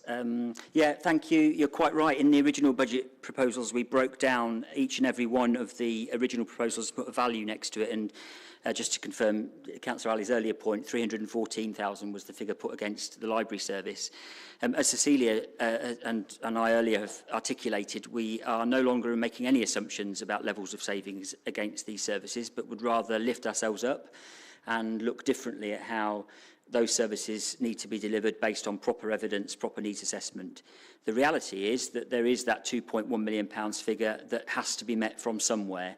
So we've left it allocated for this discussion against the broad leisure, heritage and library services themes, and we will endeavour to meet it through that route. And a lot of that can be done through no service changes whatsoever, simply by the way that services are managed and in which organisation. There's some very straightforward ways of securing significant benefit from business rates and VAT on income. So a significant amount of that total will already be achieved without any form of change. The rest, you know, as we've said, we're not making any assumptions. We need to do the work, and if I own this number, if I can't deliver the numbers that are set out in this budget, I need to come back and find alternative ways of doing it without adversely affecting the quality and provision that we've got in the city currently.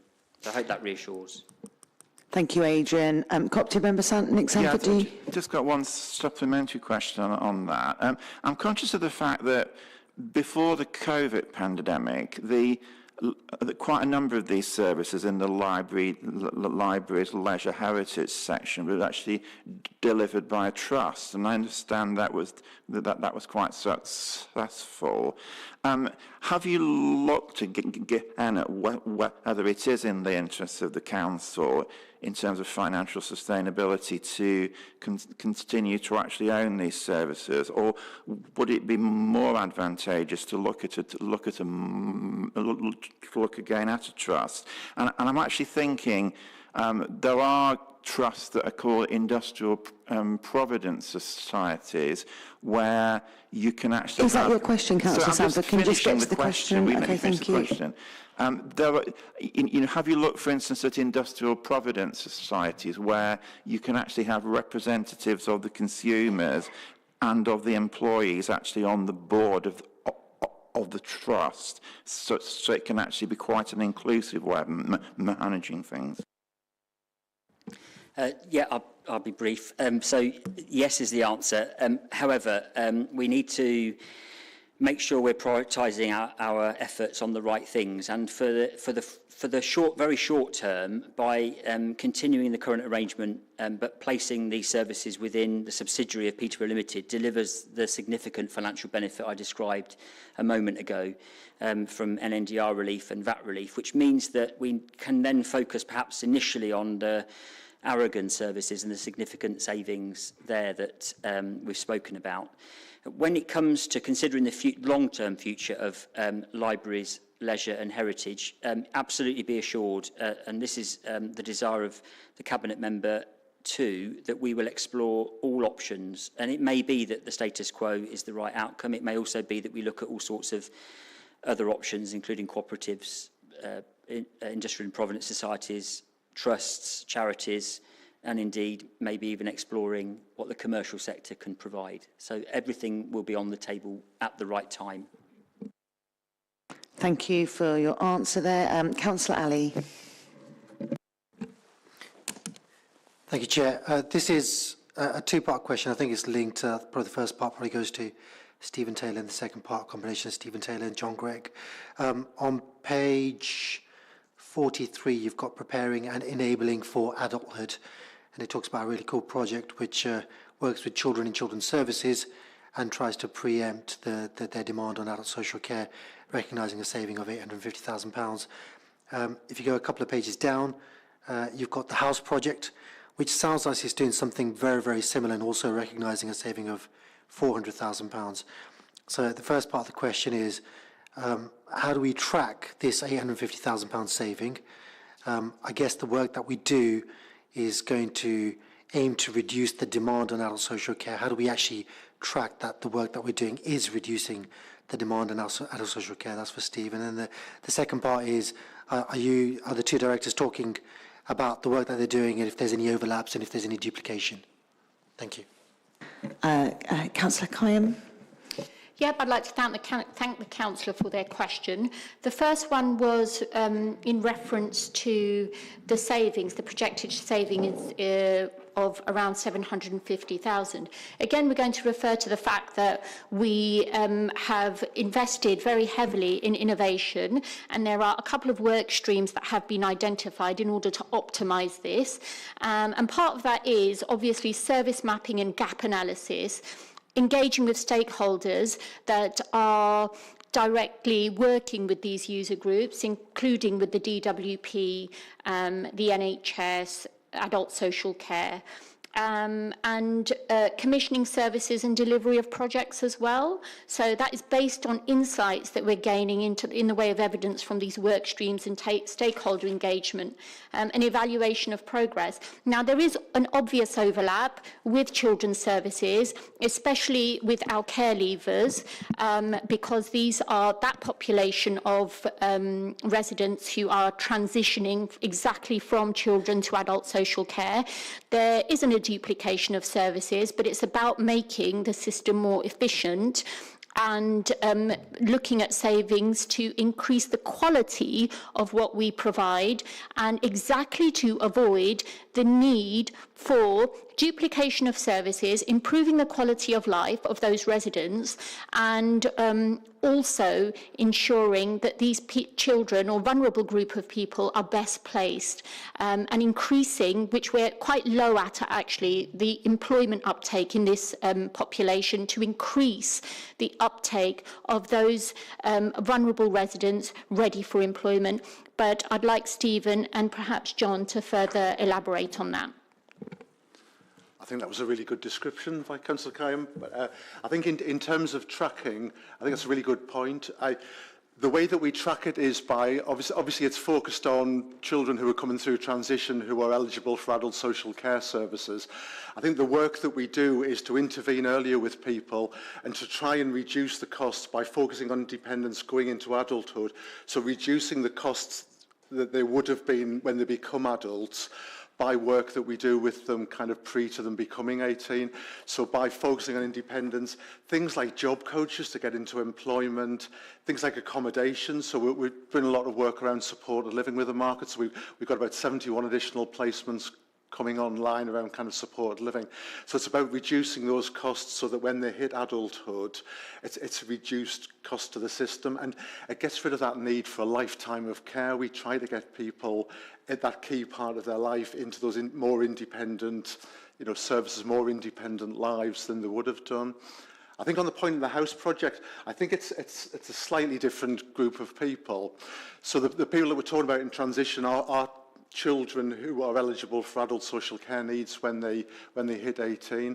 So there's possibly an overlap in that, but unlikely. I think they are different cohorts of people. Thank you, Councillor Kayam and Steve. I want to pass to Councillor Cole and then back to you, Councillor Ali, if you've got any supplementaries based on the answers. Thank you. Thank you, Councillor Ali, and through you, Chair. Regarding the house project, it's specifically designed to support young people who are care leavers, who are leaving our care system. So as corporate parents, we have the responsibility to support young people leaving care to have the skills that they can use confidently into independence, into adulthood. I'm really proud that we've got the house scheme here in Peterborough. We're the only local authority in the east of England that has the house project. In terms of the 9-month programme, that's talking about each cohort. So if a young person completes and with discussions with their PAs and the social workers, if they feel that they're at a point that they don't need the house project anymore, they can move out of it. But it doesn't mean that they can't come back and access the support from within the house project. The whole idea of the house project is that it does for Peterborough's children what we would do for our own children as they move into adulthood. And hopefully, if these young people have the support and care they need, the chances of any future children from that cohort needing to use children's social services would be reduced. But they are two different aspects, and I'm just going to ask John Gregg, the Director for Children's Services, to talk about how he's going to track it. Thank you very much. So the efficiency and the saving in this project comes through the enhanced level of support that young people will get as they make that transition to adulthood and take up their tenancy. And the way we will track that will be through the Children's Portfolio Board, which is measuring all the various transformation projects to ensure that we do achieve the targets that we've set and the budget requirements that we've set ourselves. In relation to the house project, our initial cohort was based around 10 young people, but I'm pleased to report at this stage that we've identified 13 young people who will benefit from this in cohort 1. Although I would accept that there's further work to do to ensure that we do meet the budget requirements that are set out in the MTFS going forward. Thank you. Thank you. Councillor Ali, I know that's a double question for two sets of people. Did you have any supplementaries? Just a comment. It's not really a supplement, just a comment. I think they're both excellent projects. They're improving the outcomes for children transitioning to adulthood and reducing the effects on our budget and obviously recognising a saving. So, yeah, well done to both directors for that. Thank you, Councillor Ali. Before I go to my next question, can I just ask a final call for any further questions on this appendix, Appendix B, the budget report, just so that we've got them listed? Okay, Councillor Hemraj. I've got two quick questions. One is on Aragon Direct Services pressures. Would it not be a bit better value to actually look to bringing this back in-house? And the second one is on page 21, highways. It states reduced maintenance budget by 10%. Surely if you're reducing the maintenance budget by 10%, in the long run, it will cost more. Thank you. Councillor Ellis, would you like to try? Thank you for your question. Regarding bringing back Aragon in-house, that is something we are looking at, but can't say any more than that. And on the question around highways maintenance budget, that over there, we do need to make savings, to contribute to the budget, but it is a balancing act. And Adrian, do you want to comment any more on those two questions? No, not on the first. I think your comment is spot on. I think on the highways maintenance point, we have to look at every single part of the council's operation, and that includes our highways network. We do currently, and you may not agree with this, but by comparison have a very good road network. We have far fewer, I'm going to mention the P word, potholes, than many other areas. Don't all groan at me, but this is the fact. And so we think that a reasonable amount of reduction like this is achievable. I should just say, and this is an opportunity to make this point, that we will not compromise on safety. Regardless of where we are with this budget, if the network becomes unsafe, then no budget restriction will prevent us from dealing with that issue. So. Thank you, Adrian. Councillor Hemraj, do you have a supplementary? Thank you. Okay, members, we will now move on, and we will move on to Appendix C, the budget consultation feedback documents. Those are on pages 57 to 68 of the agenda pack. Do members of the committees have any questions? Okay, so we will move on. We'll now refer to Appendix D, which is the Reserve Strategy and Policy 2025 to 2026. That comes in at pages 69 to 76 of the agenda pack. Do we have any questions from members? Okay, this might increase in speed as we're working through things. Okay, now we're going to refer to Appendix E, the Treasury Management Strategy 2025 to 2026, pages 77 to 106 of the agenda pack. Do we have any questions? Okay, we will now refer to Appendix F, which is the PCC Capital Strategy 2025, pages 107 to 120. Do members have any questions? Councillor Ormston, thank you.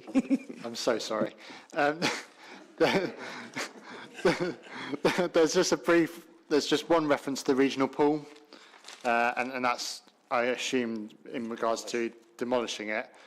Is there any plans on rebuilding? Thank you. Councillor Jones. We're looking at, obviously it's a very expensive item. We are looking at a number of options at the moment, none of which are coming cheap. Okay, thank you. Okay, that's, yeah, okay. Did you have a supplementary? No. Councillor Fitzgerald? Sorry, we were chatting, it's the same thing. That may be true, Councillor Jones, that's fine, but there is no provision for any capital investment in the budget, whatever amount. So I just find that bit strange. On the contrary, because you're absolutely right, we can't look at just one single channel, so we have to explore a number of options. We can't just say route one, we're going to do this. We have to look at. Does that mean it's not going to cost the council any money then? And we don't know. Well, let's just see what comes forward, Wayne. Obviously, we just got to see what we do. Councillor Fitzgerald, Councillor Jones. I know that Adrian Chapman was just going to come in. Maybe sure. can I answer your question? I'm only asking out of genuine, because it's as people have remarked, we have little or no provision of swimming, although we have Jack Hunt, etc. So 2 years down the road, we're no further forward. That's all I'm asking. So Adrian, just I'm hanging on your every word, Adrian. Wonderful. Just to really support Councillor Jones's response. So officers have been working really hard on a very detailed proposal to bring a new regional pool facility to the city. It is, as Councillor Jones mentioned, exceptionally expensive. The model that we're working on, save for the land, because it's likely, in all likelihood, to be on council-owned land, if it's, you know, in the sorts of locations that we think it ought to go. Save for the land, then the expectation is, and the business model is based on, there being no requirement for council investment. We think there is a commercial model here that would fund a pool of the sorts of to the specification that we would seek, and the issue of land and whether that's our contribution or not is, you know, to be worked through. This will come forward into the public domain in the not too distant future. There's just a few more hard edges to knock off and a few pencils to be sharpened. Councillor, hence there's no capital in the budget. Is that that's your supplementary, Wayne? Okay, Councillor Ormston, thank you. Can I just say, can we get a working group going on that when we're in the position? Thank you. Thank you. There's some nods from here. Okay. Any further questions? Councillor Ayres. Just one small one, because just as I was looking at this page, which is page 118, at the bottom, the penultimate one is the A14 Cambridge to Huntingdon Improvement Scheme, 60,000. And I just wondered what the A14 Cambridge to Huntingdon Improvement Scheme had anything to do with Peterborough. Councillor Ellis. Can I hand that over to Adrian Chapman? Because, like you, it might be something more to do with the combined authority, but no, sorry to say no. It predates the combined authority even. This is a long-standing obligation the council has, and I'm desperately trying to find the note, but I can't immediately place it. A long-standing obligation the council has to contribute towards, because of the benefit to the wider region. So it predates even the combined authority. It goes back a long way. Okay, Emma, did you have anything to add to that?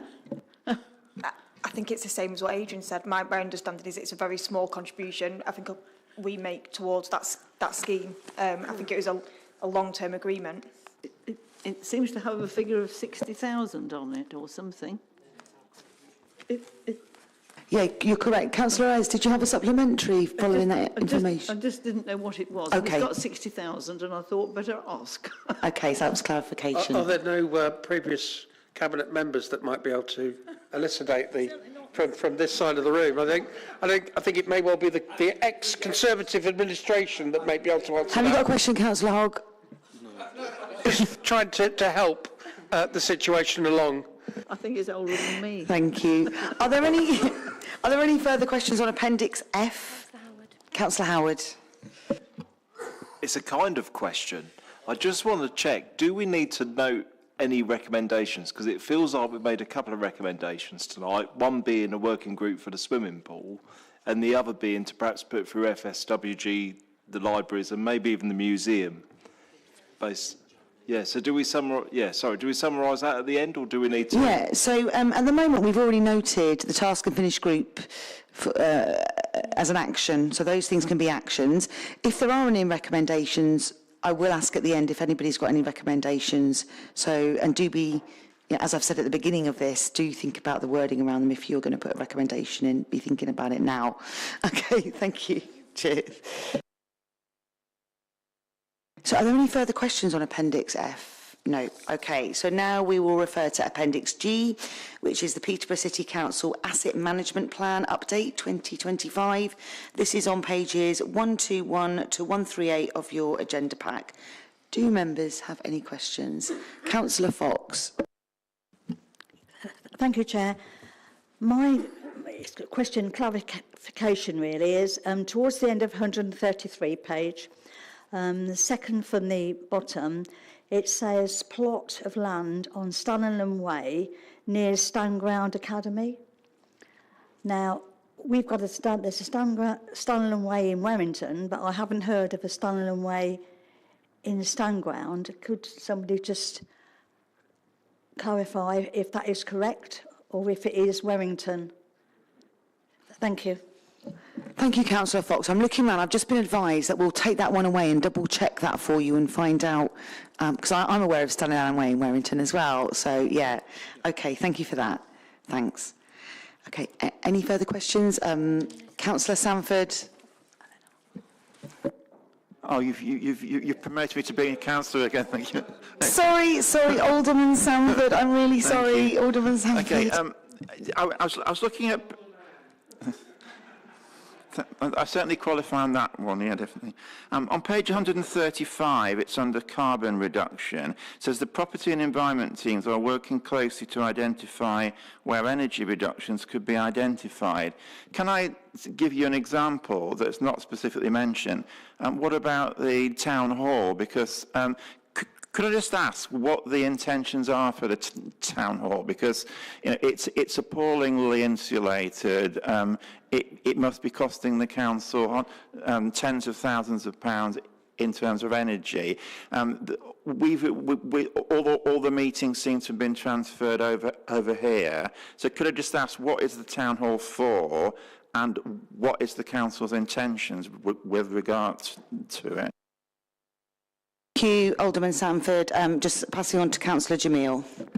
Yeah, thank you, Alderman Sanford. It's one version of it anyway. So, as you know, the problems with the town hall have been well documented. We've got the problems with the roof, where it's, lacked investment over the years, and we are looking to do whatever we can to make it safe so we can move back there as soon as possible. And that includes the insulation part as well. So, what's his space? We'll come back to you.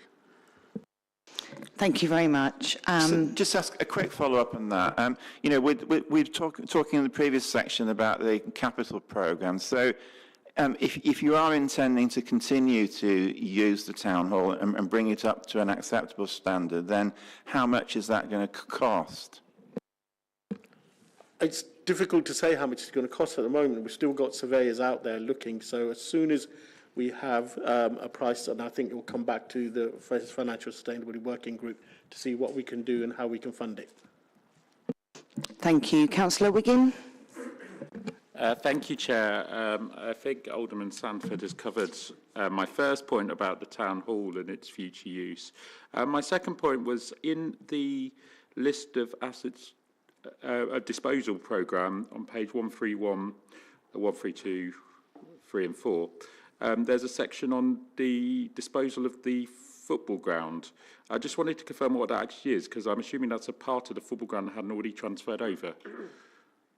Thank you, Councillor Wiggin. Cecilia can answer this.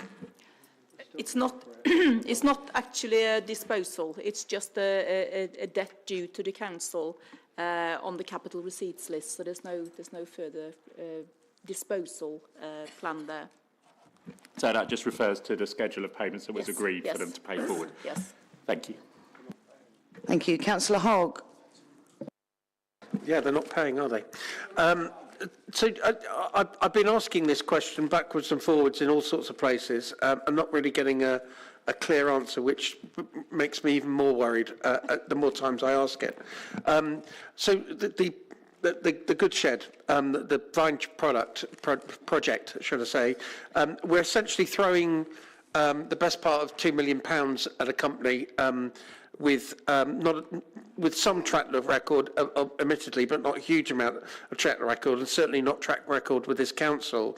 They're then going to give us £250,000 of the money that we've given them by way of grant. My question is, what happens in 3 years' time, 4 years' time, when it's all running smoothly and there is a value to the operation, and they're able to sell that building with the operation in place for, I don't know, £2 million, what have you?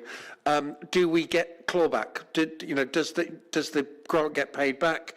Do we have a profit share? Is there anything in place?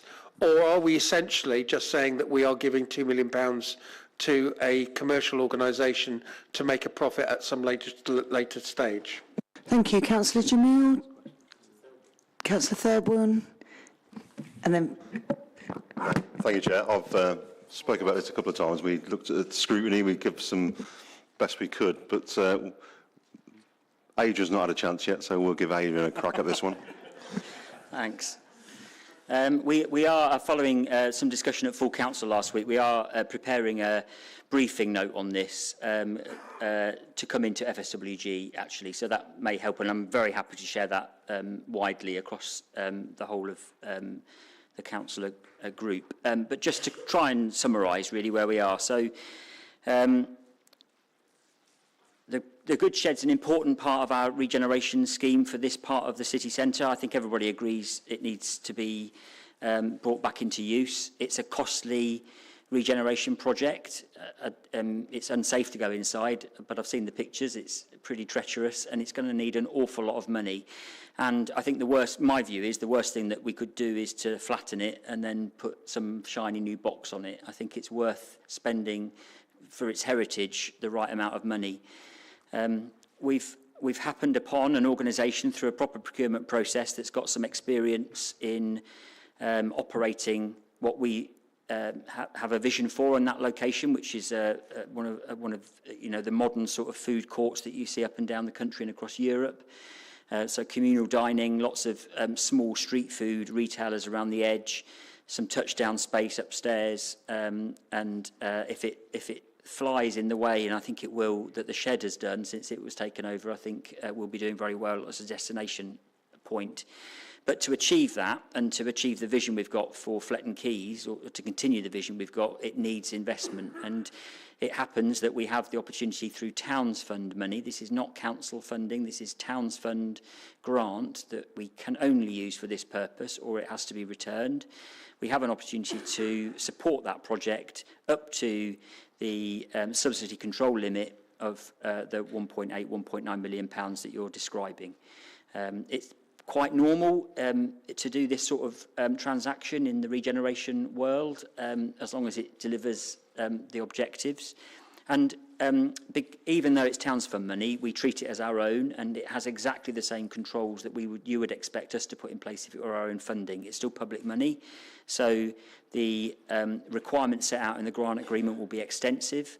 They will protect the council and effectively the Towns Fund grant from any risk. There will be a clawback going forwards, and this all assumes planning permission is granted. We're at that pre-planning stage still at this point, so plenty of opportunity to sharpen up the terms and conditions of the grant agreement.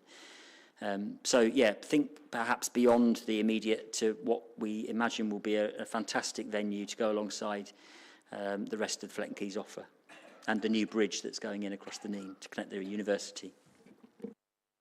Thank you. Did you have a supplementary, Councillor Hogg?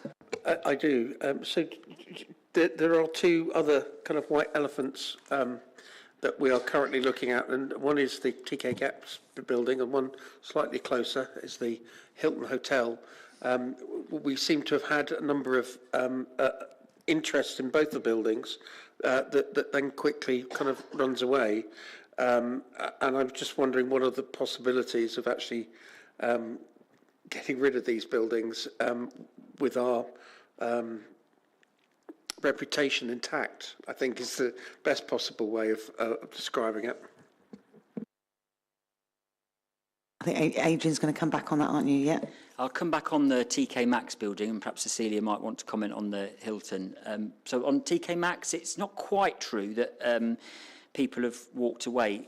We've decided we are very careful about who we want to do business with on the TK Maxx site, by which I mean we have a vision for that site, which is not just, you know, a refurbished retail outlet. It needs to be something we think quite imaginative, quite impactful. It's a gateway into the major sort of stretch of retail into the city centre, and we want to do something with that site which is properly curated and carefully thought through. So a proper regeneration scheme. It's a big footprint. The current building is just not fit for purpose. There's no natural light in it. Unless you're a brutalist fan, you're not going to like the building one bit. So we do see it coming down, but what goes on that site is really, really important to us. And therefore, yeah, you're right, there has been interest, and we continue to have interest, and we continue to talk to potential developers. but that has to be on our terms. You know, this is a privileged site. It's a site that deserves a proper scheme to come forward and for it to signal the start of a different part of the city centre. And we are currently assembling papers and proposals to bring that forward. So I think you'll see in the next few months a positive development in that regard. Thank you. Councillor Ray. Thank you, Chair. Just a question on one of the things listed as achievements. We've got the completion of lettings at San Martin House to maximise income. Have we managed to let out all of the space that we were looking to? I appreciate, obviously, there were some changes in sort of decision in terms of where we currently sat. Potentially grateful and a good job considering we're not at the town hall. Is that because there wasn't the interest and we've gone, well, we'll keep it, we can use it? Is it that other spaces, you know, we felt we'd let them out instead? Have we managed to maximise that potential income? Or have we sort of made adjustments to make it full? So I'll pass that to Cecilia. Thank you.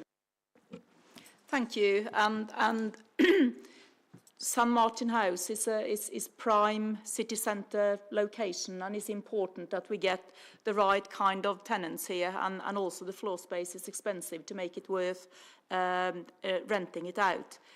We have got a number of tenants in here already, and I think this room we're in now is quite an asset and very, very well used now for a range of facilities, so it's a good thing that we kept it. We have got a new tenant, and I can't say who it is right now because of compromising the deal, but we have got a new tenant who is due to come in within the next few weeks, by the end of this financial year for definite, which will bring in additional income as well, which is in the schedules here. So it means that officers who work here will have to squash up a bit more, and managers are going to have to manage the days people come in a little bit better to maximise the use. So Mondays they tend to be very, very empty in here. Tuesdays it's bursting full. So we need to reallocate the floor space to the officers who work here. Thank you, Cecilia. Councillor Ray, do you have a supplementary? No. Okay, thank you. Members, we're almost at 2 hours. Would we like a 10-minute comfort break and then come back, or do we want to keep going? It does depend on how many questions there are on each section, which is difficult for me to say. So, so we keep going. Okay, thank you. Just thought I would ask. Okay, so now we are moving on to Appendix H, Sales, Fees and Charges in Policy. This is on pages 139 to 146 of your agenda pack. Do members have any questions? No. Okay, now we're on Appendix I, PCC Fees and Charges 2025 to 26 with service areas, pages 147 to 190. Any questions on this section? Alderman Sanford. Thank you. With the fees and charges, the normal thing is for them to go up by inflation. That's what I've seen over a number of years in these council papers. And we are aware from the previous discussions that the council's been considering some quite unpleasant choices about cuts in services. So could the relevant cabinet member explain why then the majority of car parking charges seem to have been frozen? I'll just hand that to Councillor Ellis. Thank you for your question. I just want to pass that to Adrian to explain the reasoning. Thank you. Just finding my note there.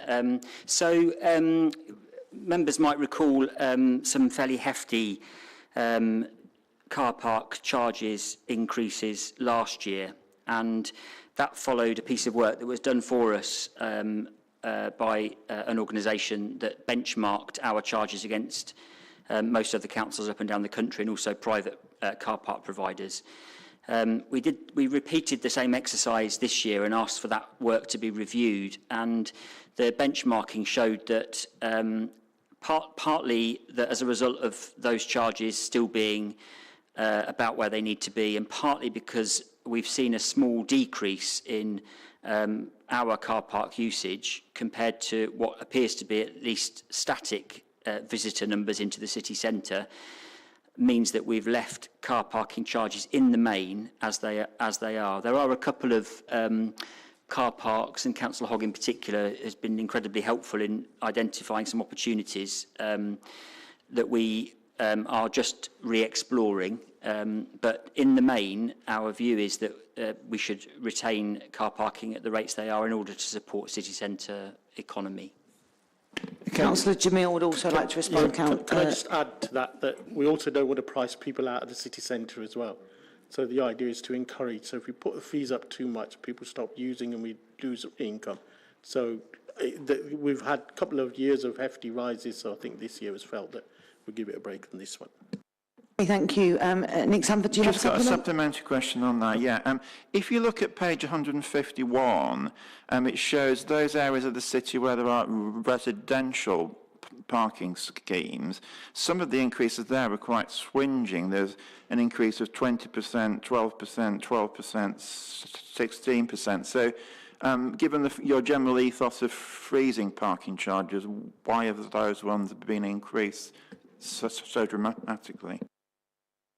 Adrian. Thank you. So the same answer really. This work, all of the car parking charges were carefully and thoroughly benchmarked and reviewed. It was felt that in the case of resident permits, the variety of schemes, and you're seeing a variety of percentages because they all refer to different schemes, different types of schemes, different lengths, were felt not to be at the level that we ought to be charging. So, yeah, a simple evidence-based review has led us to these proposals. Thank you, Adrian. We'll now move on to Appendix J, which is the Equality Impact Assessments. This is pages 191 to 220 of the agenda pack. Any questions on this? Okay, so we'll move on to Appendix K, which is the Council response to the budget consultation feedback, pages 221 to 224 of your agenda packs. Any questions? Councillor Skipstead. Yes, I just have a quick question around the public desire for more transparency. It is answered in this appendix. However, I wonder whether this could be preempted. The council have a very poor understanding of the public of how the money is used. We may know which pot the money's come from, but they don't seem to do that. So they, for example, see the Hilton Hotel and all those things, or the new bridge, and then they see the cuts being proposed. So is there any way that this information could come out to the public to preempt this? This comment was in their consultation about there's lack of transparency. Could that be improved to get a greater trust from the public? Thank you. Councillor Jones. Thank you, Chair, and thank you, Kat. It's an excellent point, because one of the things, obviously, you're right, we do these things to death. And even as a cabinet in our early days, we had many heated discussions that don't seem to get into the public domain. And one of the things we do need to do is actually make it much clearer, much more transparent in its literal sense of where this money is coming from. And Councillor Wiggin actually raised it at FSWG in the last meeting. So point made and well and truly taken. And any help we can get from councillors to your constituents then will help us enormously to do that. Could that come through comms in some way and improve the communications? By every conceivable channel, okay. Yes. Comms certainly plays a part. Yeah. And I think one of the things that we are starting to do is being a little more, just to give you an example, we had people day before yesterday cleaning windows and painting walls and doing electrics on the house project, you know, and we have to, and I'm the world's worst mea culpa. I go out campaigning and I don't take any pictures and I don't film myself doing it. So I'm not the best example. So we've all got something to learn, Heather. Yeah, absolutely, absolutely. Thank you, Councillor Jones. I know that Matt would also like to respond to that. Yeah, I think it's a key point, but I'll put it in context. We did a budget simulator, I think was recommended by a certain ex-councillor in the room a couple of years ago. That was held up as best practice by MHCLG. And actually, we went out about universities, young people groups, etc., to really illustrate the point about where we spend our money, options, etc. We also did the corporate strategy consultation. Many of you in the room were involved in those discussions, talking around issues where we spend our money, and actually I thought people really engaged that well. The numbers of consultation response we got, I think it was, 1,400, was fantastic, way higher than we've ever had before. But I do think probably a combination of that simulator could be a good thing to consider next year.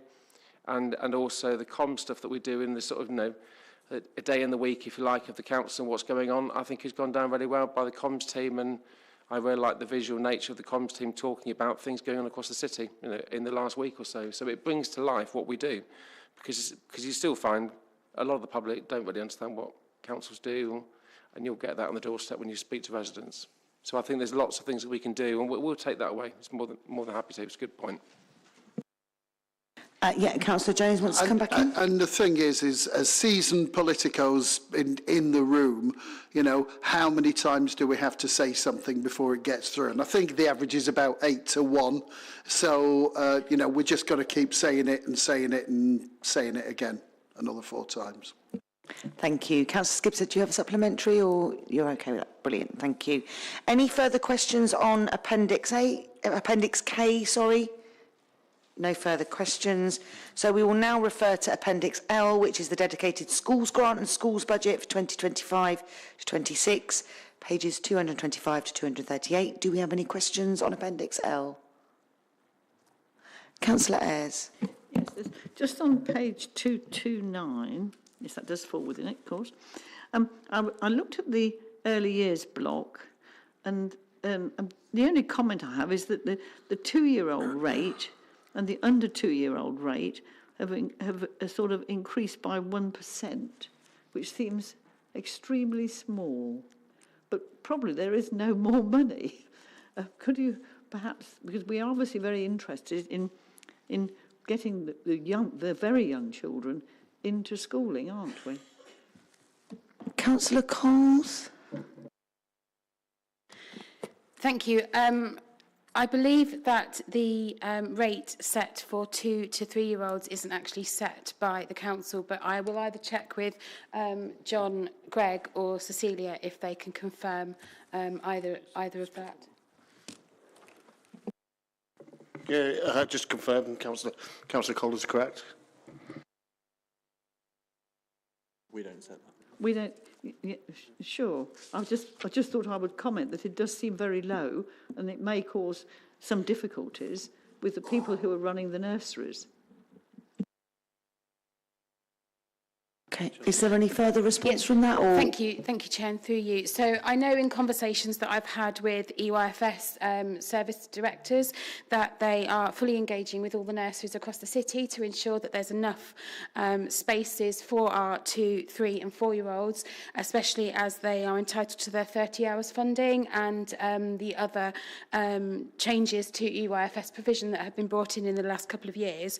But as I said, the rate at which 2-year-old funding and 3 and 4-year-old funding is not set by the council. Thank you. Are there any further questions on Appendix L? Councillor Ali. Sorry, it might be a stupid question, but why do we necessarily care too much about this, given, most of the schools in the city are academies? The funding, it's funding for the schools. We don't necessarily have the money passed through our accounts. We don't have any control over the rates and the increases. Is this just illustrative and for information, or what control do we have around any of the data that we're being presented in this specific appendix? So, Councillor Cole, Councillor Ali was asking, given that lots of schools are academies, why do we look at this? I know I'm getting some answers from here, but I thought I'll let you answer first. So. Thank you, Chair, and through you, and thank you, Councillor Ali. So we do still have schools within Peterborough City Council that are local authority schools, as well as academy schools. In terms of the DSG, you already heard Cecilia say that the amount we have spent on our DSG has just recently, or within this financial year, it's gone above the amount that that we are allocated, and that it is a smaller amount that we've gone over compared to other local authorities. And I know the LGA, also my other colleagues in other councils, and I'm pretty sure, I don't want to put words into John's mouth, but his counterparts as well are also arguing the fact that the DSG, or the Designated Schools Grant, needs to match what's the number of schools that we have within the local area. So I will just pass to John to see if he wants to add any more to my comment.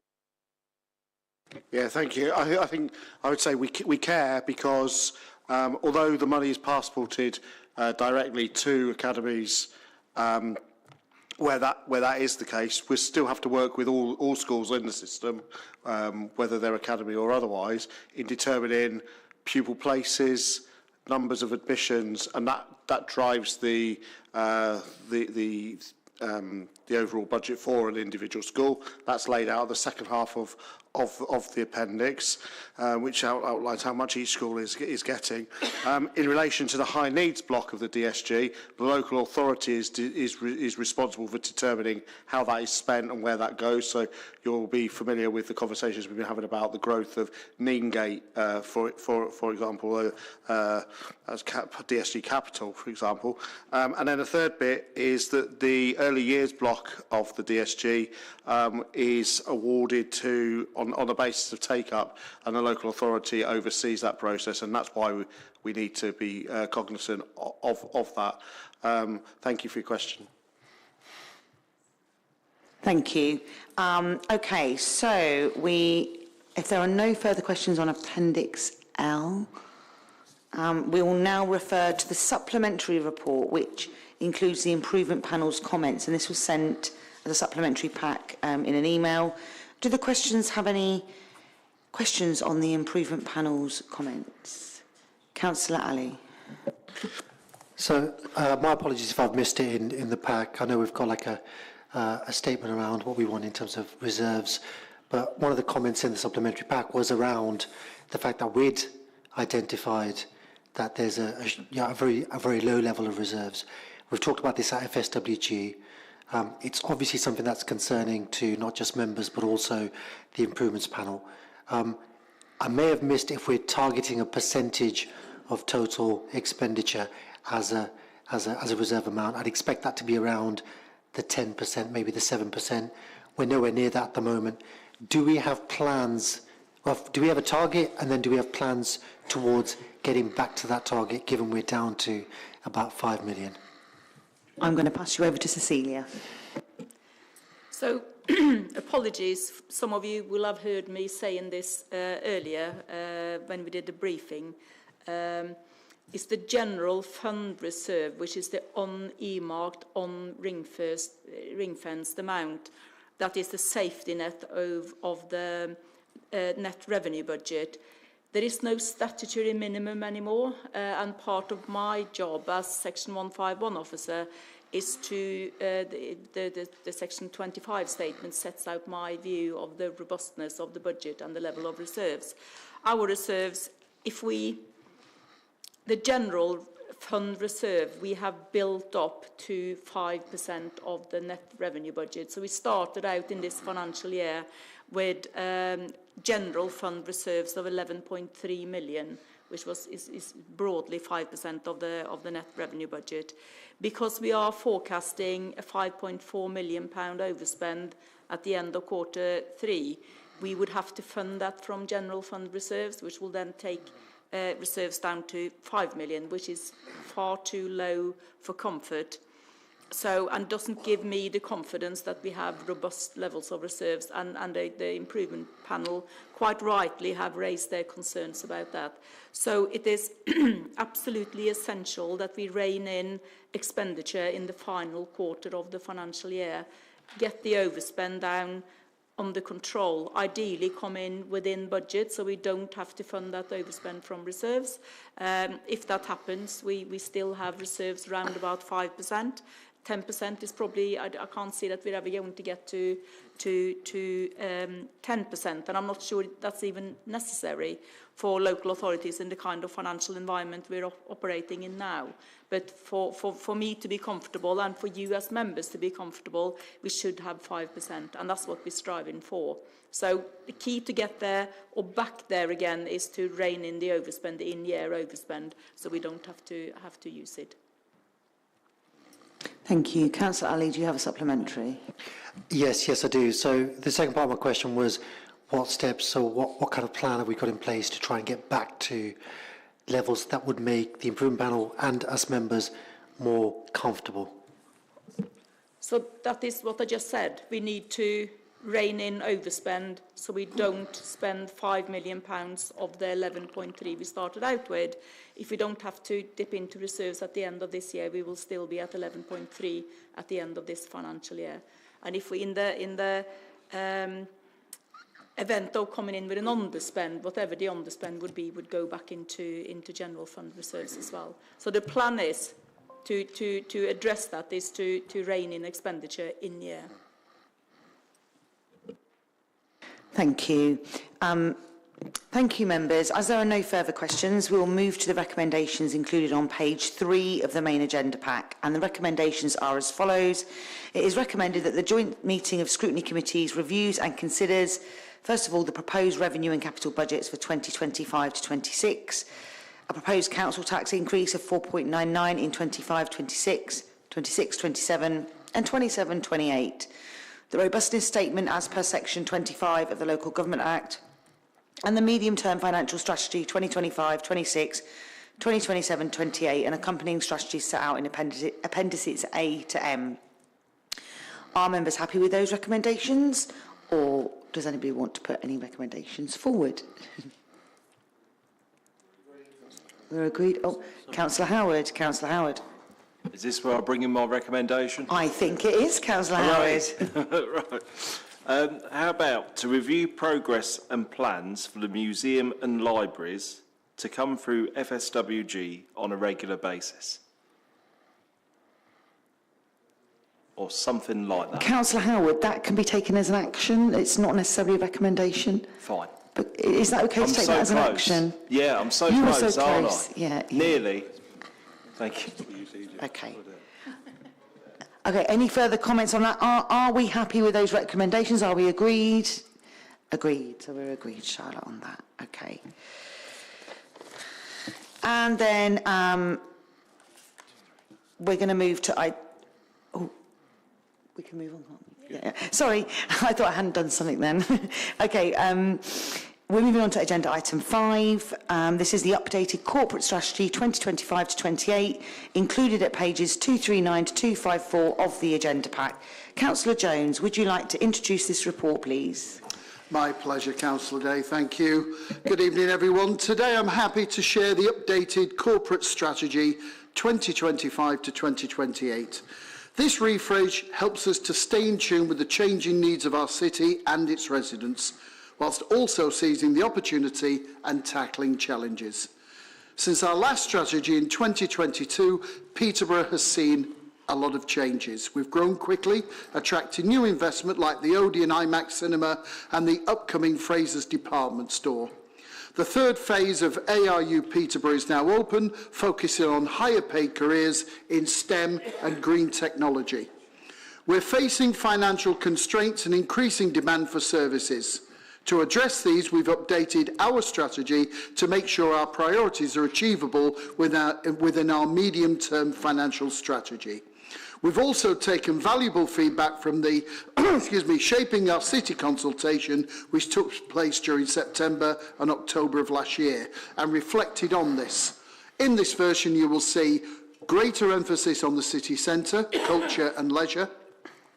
The prevention, independence and resilience priorities are also rewritten so they're clearer for people to understand, and a strengthening of the priority to support people with additional needs into adulthood and beyond. Our core priorities for the next 3 years are the economy and inclusive growth, prevention, independence and resilience, sustainable future city council, and children and young people. These are detailed in the report. If there is a priority in which you are particularly interested, your contribution to it will be very welcome. By working towards these priorities, we aim to improve the lives of every resident in Peterborough, making our city a place of opportunity for all. We'll continue to work in a way that aligns with our organisational values of transparency, inclusivity, collaboration, respect, innovation and integrity. Thanking you for your attention, welcoming your input and looking forward to your support delivering this strategy for the benefit of our city and its residents. Thank you, Chair. Thank you for that, Councillor Jones. Moving on to questions, and I've got a question from Councillor Ray. Thank you, Chair. I think there's some brilliant things within this document. It definitely celebrates some great things. Hopefully a nice, easy question rather than some of the technical stuff we've had in regards to the budget. Is there another version of this? I feel like I've seen a nicer version, a better on the eye version that's gone to residents. Looking at what we've got attached, obviously, to this document, it is very black and white, very text-based. I'm sure, obviously, our comms team put a lot of other things that don't have signed by Matt and or Dennis written at the bottom of a page would be great. What's wrong with that? Take a pick, either of you, we don't mind. But yeah, it seems very much draft and unpolished, if you like, so hopefully there is some more coming around with comms and stuff, input. Thanks, Councillor Ray. Matt's going to come in on that. There is a much more attractive version, which we did, yeah, there's a nice photo of the leader. Comms team have drafted that, have designed it, so I'm more than happy for that to be circulated to a member, if that's okay. This was the black and white text version which we were using for the design. Okay, are there any further questions on the corporate strategy? Councillor Ayres. Sorry, Councillor Ayres. One comment. I was just absolutely amazed on page 246 to hear that the average age of our residents is just 35. And I thought, my goodness me, looking around here. We're not average. We're not average. This one. He's average. No. Anyway, that was just a comment. We've got the alderman in the corner. Was that just a general just a comment about us representing our city? Probably about the letter from Matt and Dennis. Okay. Thanks for letting us know that. We will take that on board and hopefully get some younger members. Okay, thank you, members. Are there no further questions? We'll move to the recommendation included on page 239 of the main agenda pack. The joint meeting of the Scrutiny Committees are recommended to review and provide comment on the updated corporate strategy 25 to 28. Do we feel we've done that? Yes. Agreed. Thank you for all attending the meeting. It's a really important meeting. Have a good evening. Thank you.